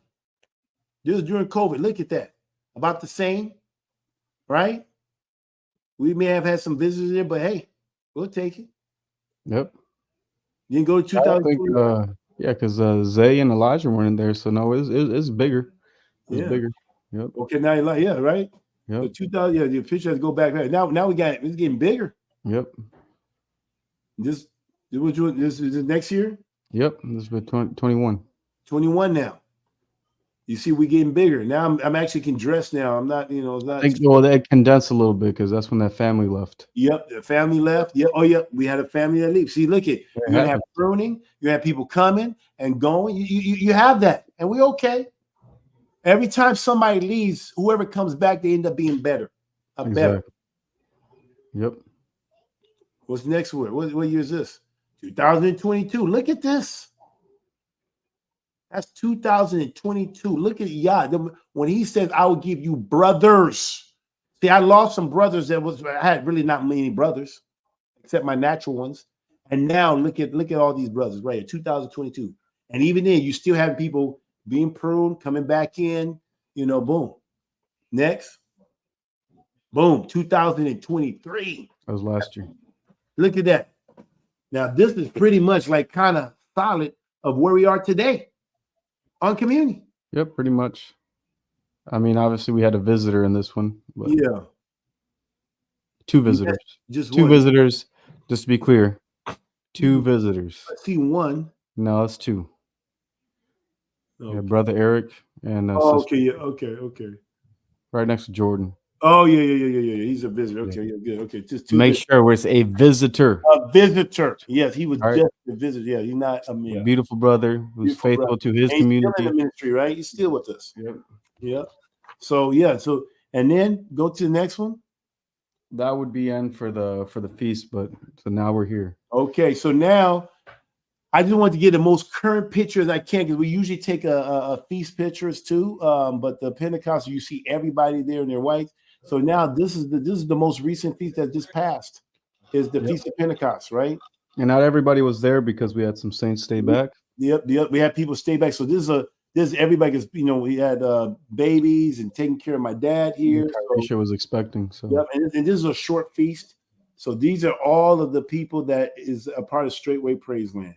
You can see that right there. So it's close to, it's over 30 guys. I can show you that. Someone wasn't even born yet, So hallelujah. Let me just add this real quick. Yep. Oh, okay. Boom. There you have it. So that was my old family. Now I'm morphed in. to my new family. This is my new family. This is the house of Kabir.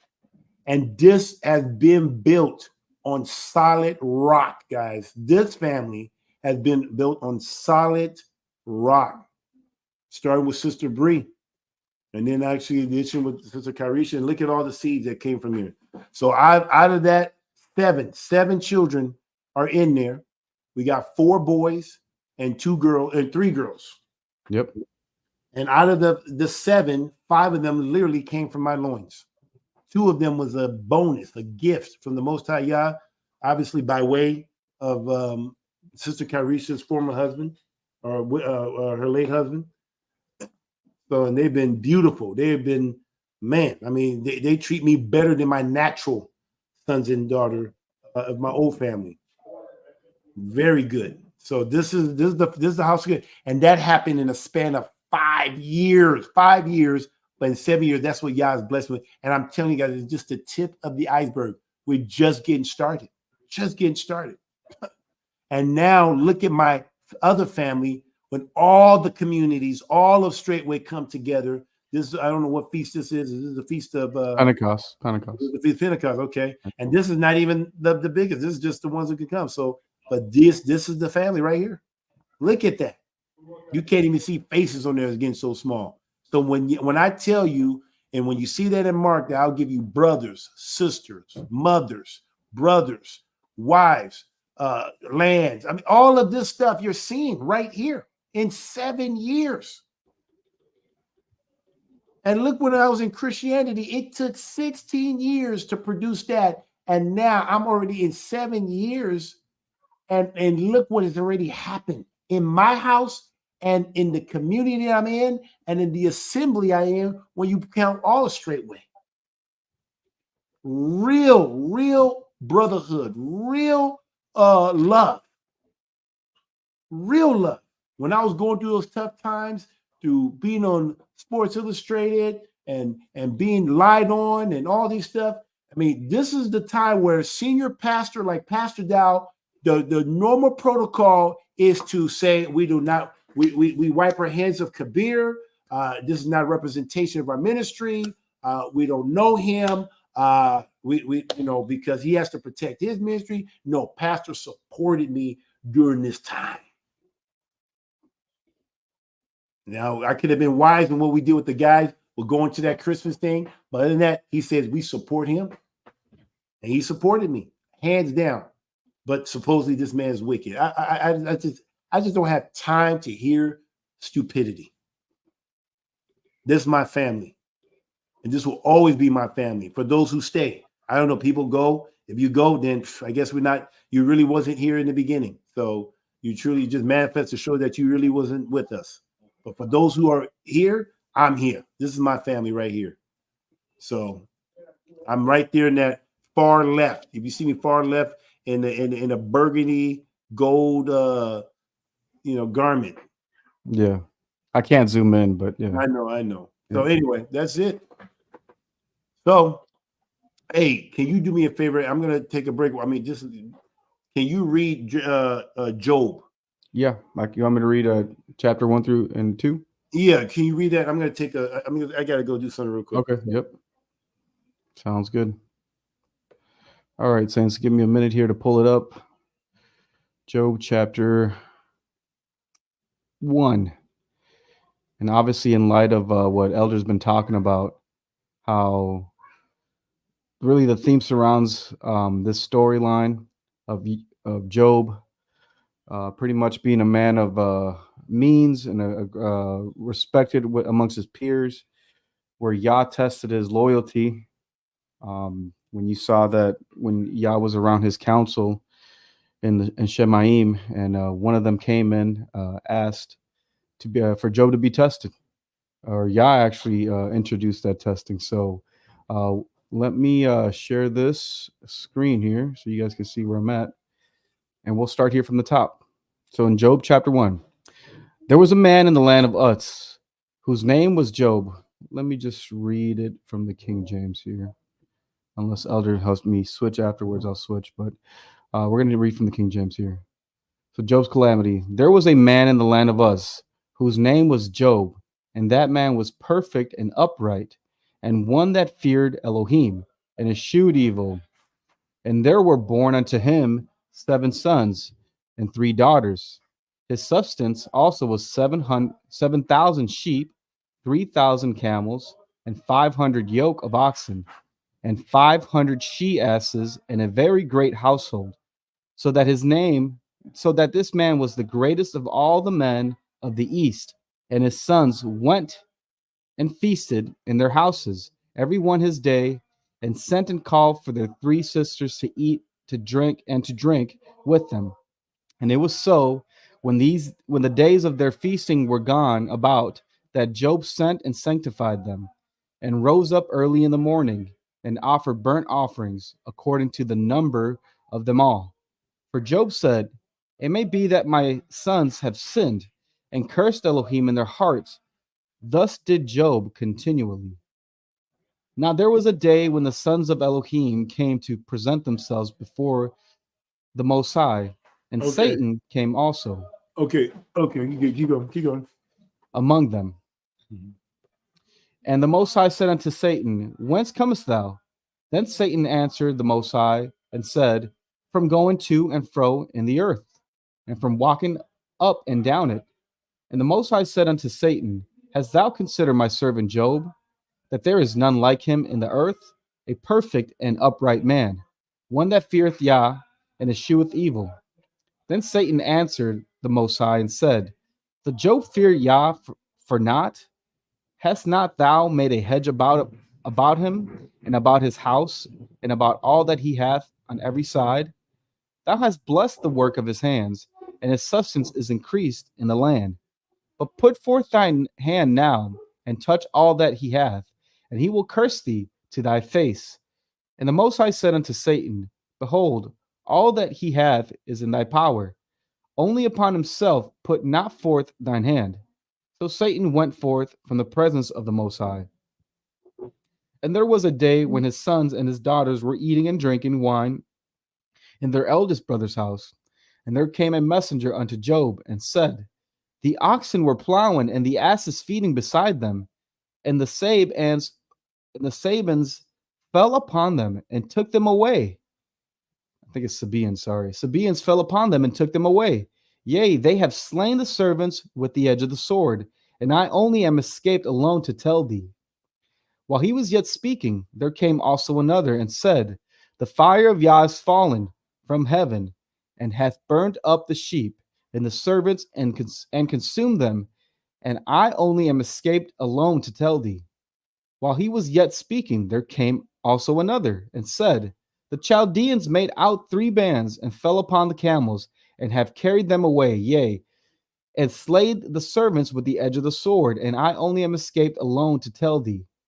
While he was yet speaking, there came also another and said, "Thy sons and daughters were eating and drinking wine in their eldest brother's house. And behold, there came a great wind from the wilderness, and smote the 4 corners of the house, and fell upon the young men, and they are dead, and I only am escaped alone to tell thee." Now stop. I just want you to see this. The same thing that I experienced, that Junior Seau's experienced, the same thing that Deion Sanders experienced. I mean, this is now Job in his. I mean, this is his prime right now. Before he got blessed again. But I mean, and look what happens is all of us experience the same thing. When you lose everything you've ever worked hard for, you are diligent, you're faithful. I know I always felt like I had a hedge of protection around me, and then all of a sudden that hedge was gone. And all of a sudden, I'm being attacked from all corners. I mean, bah, bah, bah, I'm just getting wrecked. Now, look what Job does now. Read. Then Job arose and rent his mantle, and shaved his head, and fell down upon the ground, and worshipped, and said, "Naked I came out of my mother's womb, and naked shall I return thither. The Most High gave, and the Most High has taken away. Blessed be the name of the Most High." And all this Job sinned not, nor charged Yah foolishly. I'm telling you guys, it's tough. Go to chapter 2. I think in 2, does he talk about him being the day that he was born? He cursed or that's somebody else. Let me see. I'm sure it's in here. I don't know exactly where. Okay, you have to go there. So anyway, you guys read Job chapter 1, 2. Just read it, guys. It's a good book. But this is what I feel like I'm experiencing. I experienced the Job life, and now I'm experiencing it. It's not gonna be without persecution now, But I just want you guys showing this. The people that's been following, this is up there. I want you guys to be able to see a glimpse of what Yah has been doing in the house of Elder Kabir. So let's go read Job chapter 10, Job chapter 42, verse 10 and 17. And the Most High turned the captivity of Job when he prayed for his friends. Also, the Most High gave Job twice as much as he had before. Then came there unto him all his brethren. Let me make it a little bigger here, sorry. Yeah.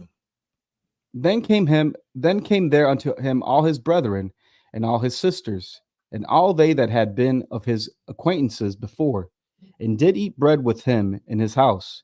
And they bemoaned him and comforted him over all the evil that the Most High hath brought upon him. Every man also gave him a piece of money, and everyone an earring of gold.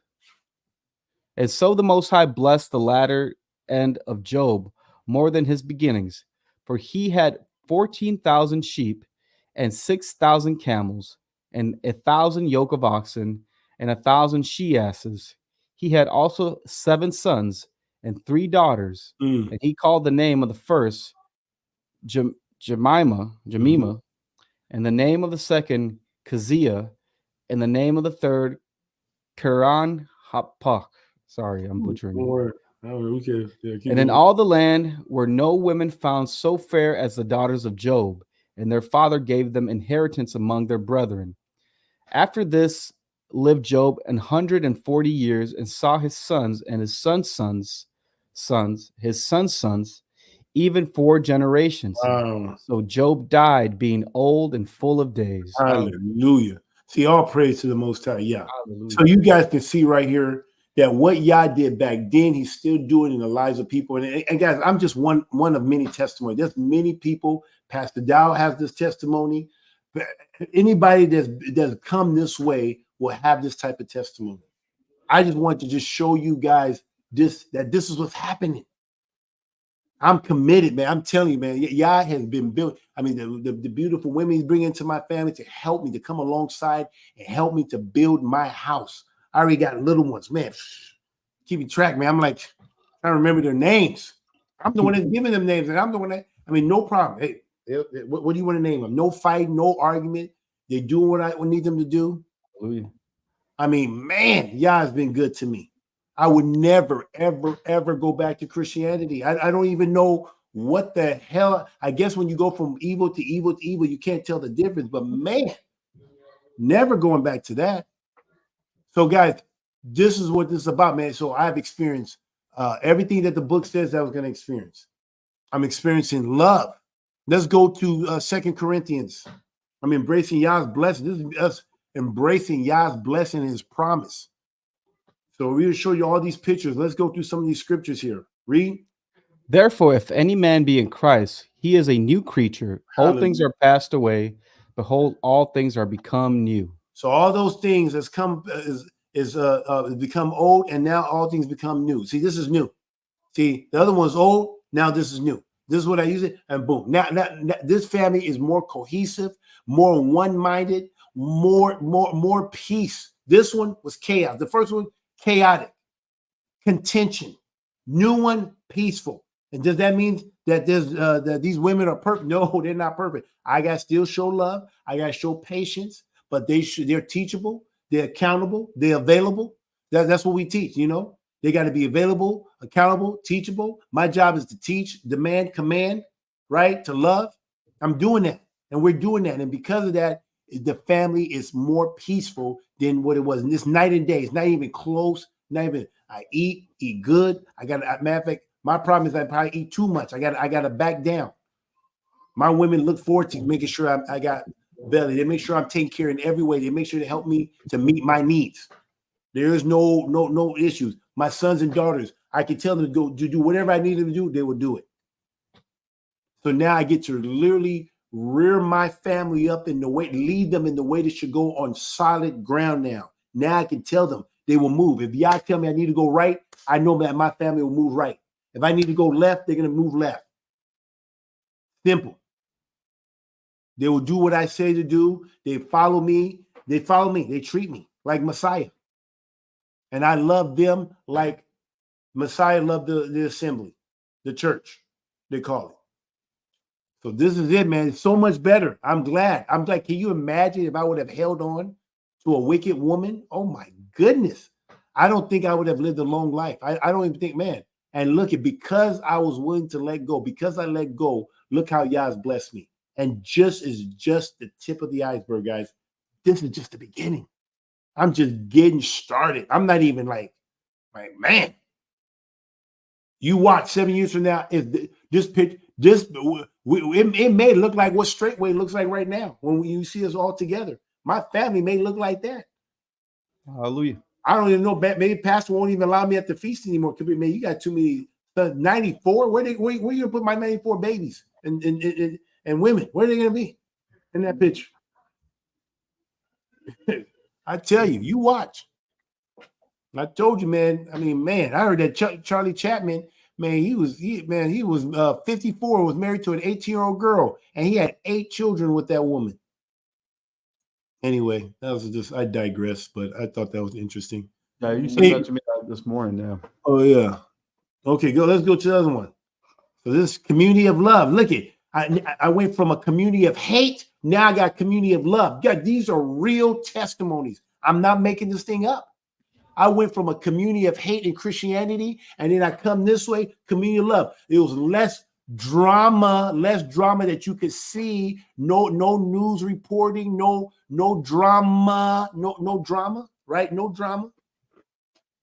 But here you got raids and this and all this stuff, and people attacking our church like left and right. But guess what? I experienced peace that passes all understanding. I experienced love. I told you guys, I came in here to do one thing and one thing only, and that's to love. I'm going to love Yah with all my heart, all my heart, my soul, and I'm going to love my brothers and my sister as I love myself. And I love myself.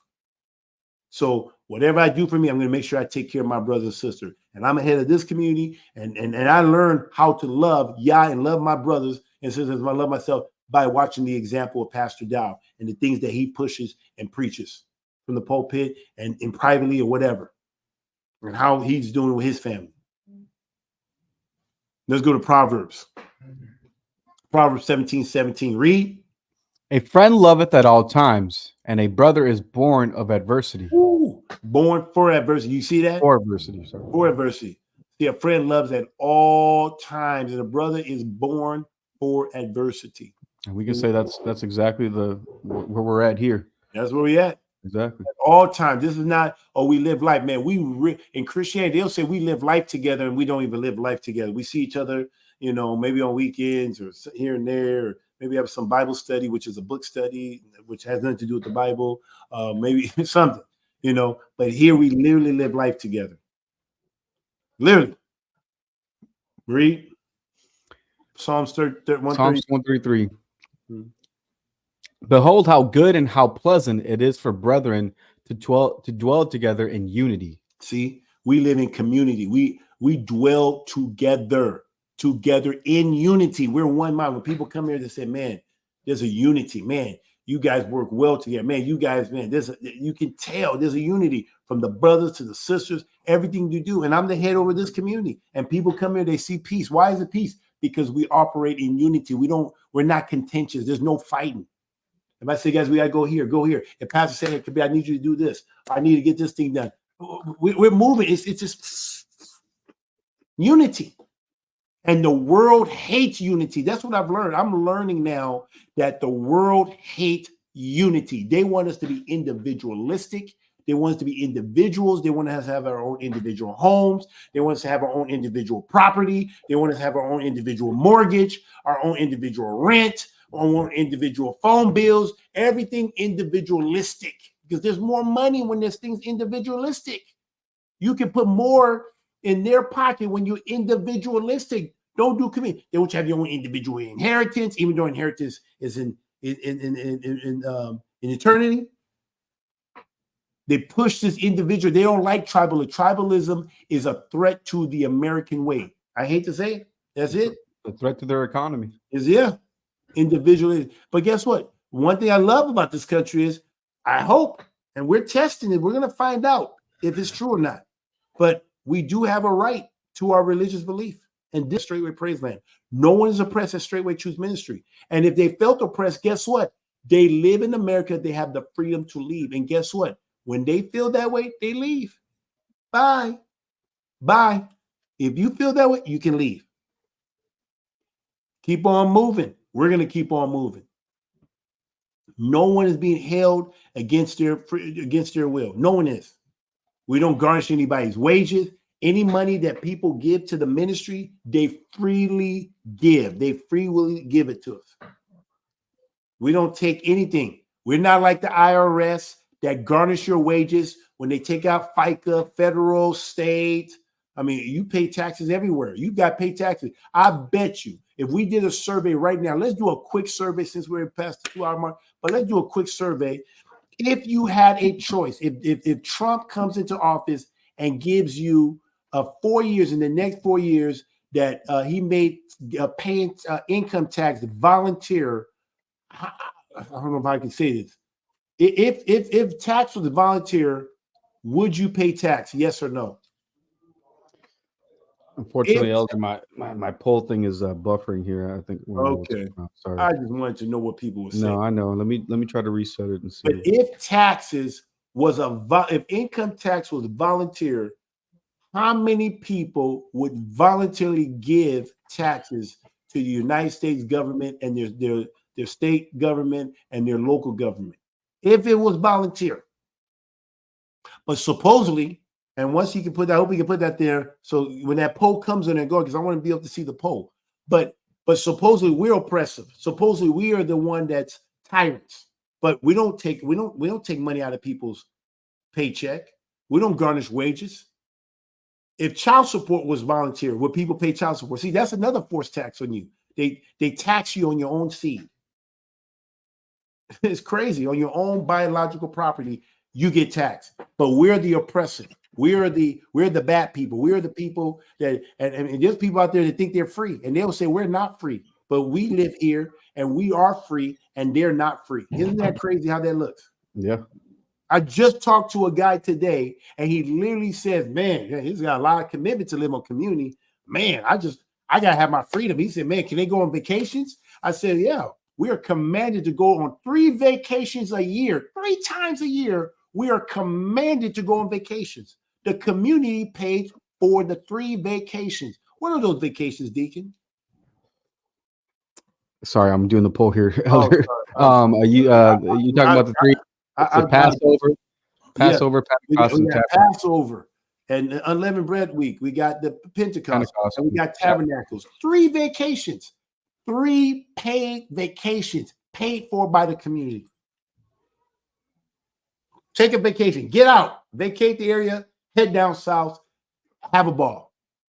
Yep, feast days. We're commanded. And then he's saying, well, can they go on a vacation outside? I said, what other vacation? Can they go see family? You mean natural family? People that call the police on you? I mean, I said, usually you come this way. We're not liked by our family. You can't be in here and think you're going to be liked by your family. Now, I'm not saying all, but 90% of them. 90% don't like our ways. Don't like our ways. But we get 3. And then I asked the guy, I said, hey, how many vacations you go? I don't go on a lot of vacations right now. It's hard times right now. Oh, it's hard time. It's lonely out here. Whoa. So you're free and we're not free. That's utterly amazing to me. So you pay taxes, but because you have the illusion that you're free, but you're not free. And there's an illusion that we're not free, we're free. That's amazing. We don't have to pay taxes. How that works? I guess when you give all, what does it pay? Hey, what's the IRS going to come after? Where's that money? We gave it all. We gave it all to the church. We gave it all. What's their tax on?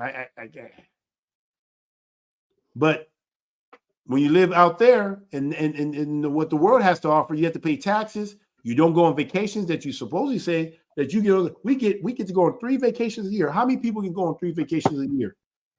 And that your country or wherever you pay taxes actually pay for your vacations. You show me. Show me where you can get 3 vacations. Let me see what it says. If you knew you didn't have to pay taxes, would you volunteer pay tax? 100% said no. 100% said no. There you have it. There you have it. Elder, we're so oppressed that we have forced vacations. I know. Forced vacation. Mandatory vacation. Mandatory. Everybody, we are vacationing. That's utterly amazing. Utterly amazing.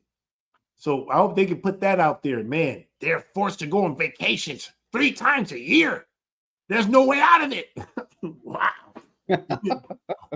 Put that out there. Put that out there. Anyway. Yeah, it's good. Yeah, is good. So anyway, here's the conclusion. You want to read the conclusion? This 7-year anniversary, although rooted in past pain, it is a powerful reminder that Yah's faithfulness and blessings are true according to his riches and glory and not man's. Job was restored and blessed beyond measure. If you're experiencing similar trials, just remember to stand. If at the end of the day, all you can do is stand, then just stand. There you have it. That's it. Restoration and blessings. 7 years today, July 19, 2017. I lost it all just to regain it all 7 years later. Lost the world, but you gained your soul. I gained so much more. I got so many brothers, so many sisters, so many lands that I can go anywhere and rest my head. I don't even have to get a hotel. And wherever I go, there will be food. I know food, a place to sleep, place to take a shower. There. Love. Man, you can't beat that. We got a brother who's here visiting. He was here for some of my work. Hey, he said, hey, you know something? I'm gonna drive up and I'm gonna travel up here and stay here for the Shabbat. And be with family. And deal with family. Mm-hmm. I said, you sure don't want to go with your natural family? What do you mean natural? This is my family. You see? So he said, well, how about they want to go on vacation? How about somebody on the men want to go and visit their family? I mean, if they want to, I guess if there's some reason, but Deacon, Deacon, you under my oppressive rule? Do you desire to go visit natural family or something? I have. I had to do that with my father's funeral. Remember? Okay. Were you allowed to go? So we didn't stop you. Did you have to pay for that? How did you get down? Everything was covered by community. Wow. The community took care of it. Yep. Wow. And then I know Jordan's took his woman and go visit his father. So it's so you have your 3 commanded feasts, and this was just an emergency situation because wow, that's utterly amazing. Well, I guess, hey man, if this is what oppression looks like in America, man, then bring it, man. I love the oppression that I'm getting at Straightway Truth Ministry. Love it. Mark my words. You can record this. I love it, not leaving it. If this is what oppression, because I've been out there. If this is oppression, what's the one I was experiencing when I was in Christianity? Exactly. So anyway, hallelujah. All right, Elder. We'll do some reactions. All right. Hallelujah. Reaction time with Elder.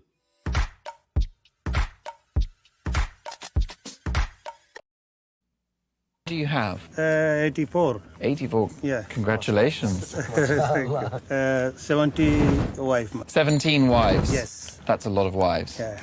I have 1 wife, which is enough.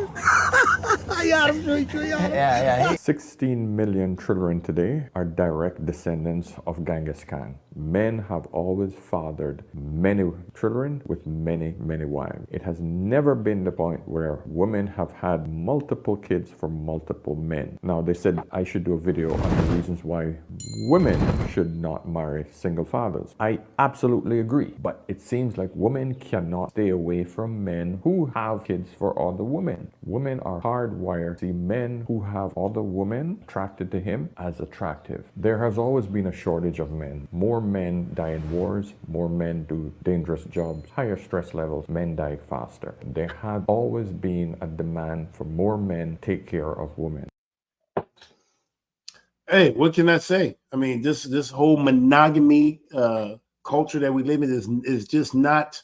It was not like this all the time. This is a new thing. This is a European it's just different. It's different to limit a man who has the ability to increase the world to be limited to just one woman. It's chaotic. It's crazy.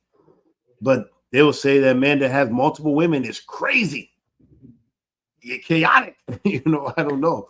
They don't know how that works. But I never, got into building a family thinking I was going to have a bunch, even though my grandfather had multiple women, my great grandfather had multiple women. But being in this country, I was okay. But when I saw what one woman can do to destroy a whole generation, I said, never again will I ever plant my seed in just one woman. Never again. No woman would ever have a monopoly and say, I have all your son. And no woman can say that to this day. None. There's no woman that had seed for me that can say that they have all mine. I'm not going to be there. And all I'm trying to do, what you don't know is I'm just trying, just want one righteous seed. I just want to pass down the baton to just one righteous seed. And then he can teach the next one until Yeshua comes back. I'm looking at this like an agricultural person now. No longer this romance and love. I'm looking at this agriculturally. You plant seed in the garden, you don't know what's going to come. Some may die. You don't worry about the things that didn't make it. You're just happy with the ones that was able to bear fruit. And so that's what I'm doing. Just planting seeds. And I believe that Yah is going to bless the ones that I'm doing in the truth, more so than the ones that I had outside. This is a good word, man. Hallelujah. Yeah, one more. Laugh. You see that guy laugh? But yeah. Let me rewind that real quick. How many children do you have? 84. 84. 84. Congratulations. 70 wife. 17 wives. Yes. That's a lot of wives. Yeah. I have one wife, which is enough.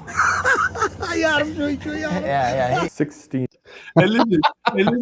And this guy has one leg. This is a one-legged man. Right, that's true, yeah. 84. Now, he's 10 shy from what I want. He has 84. 84. And he has 17 wives with one leg. He had literally one leg. And this guy, got all his limbs and he has one wife. Oh, my goodness. Foreign concept to these people. Foreign. But that's a European concept. Yeah. Anyway, hallelujah. That stable, intact, two-parent families are better for children. So, it depends on who you put first. And look, I'm not saying that everyone who's got divorced is reprehensible. I understand that life is very difficult and that it's a very hard thing to maintain a relationship over a very long period of time. But it's not obvious to me that we're better off for the additional plethora of choices. So we'll see. But isn't that an individual choice and not something the law should decide? Well, it depends to some degree on whether the law should advocate for children. I mean, children really can't speak for themselves, can they? They need some authority to speak for them.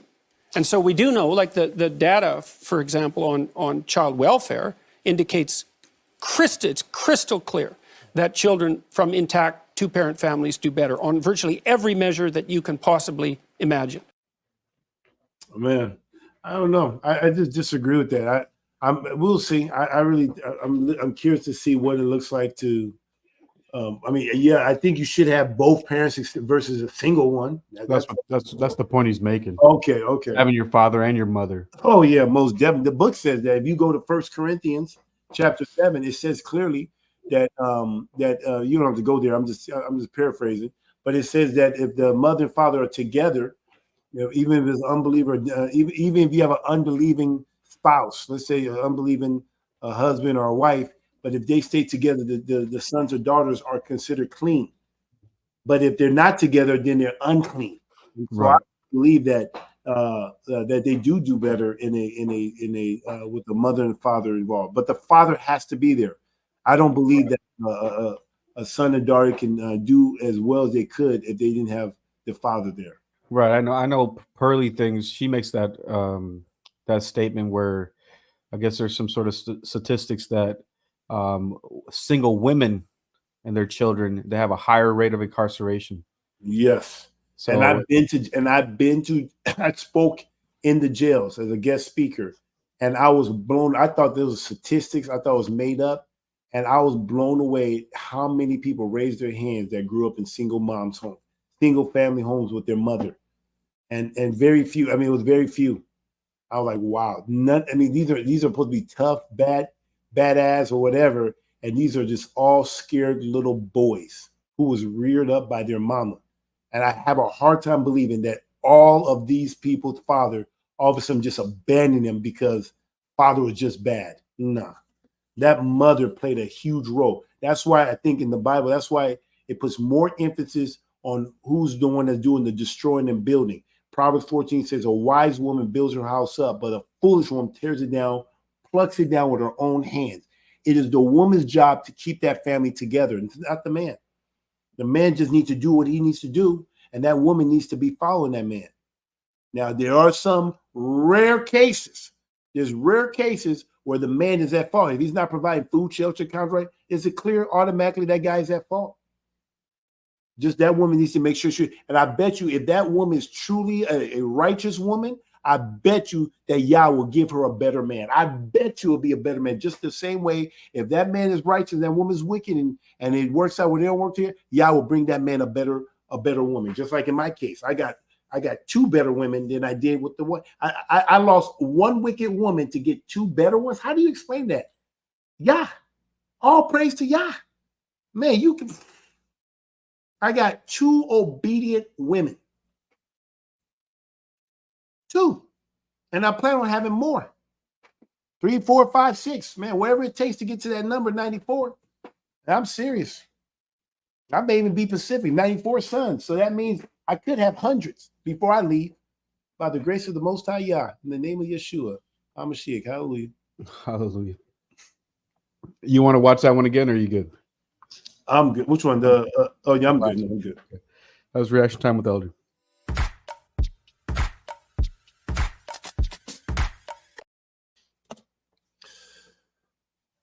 Let's gotta play this one more time here.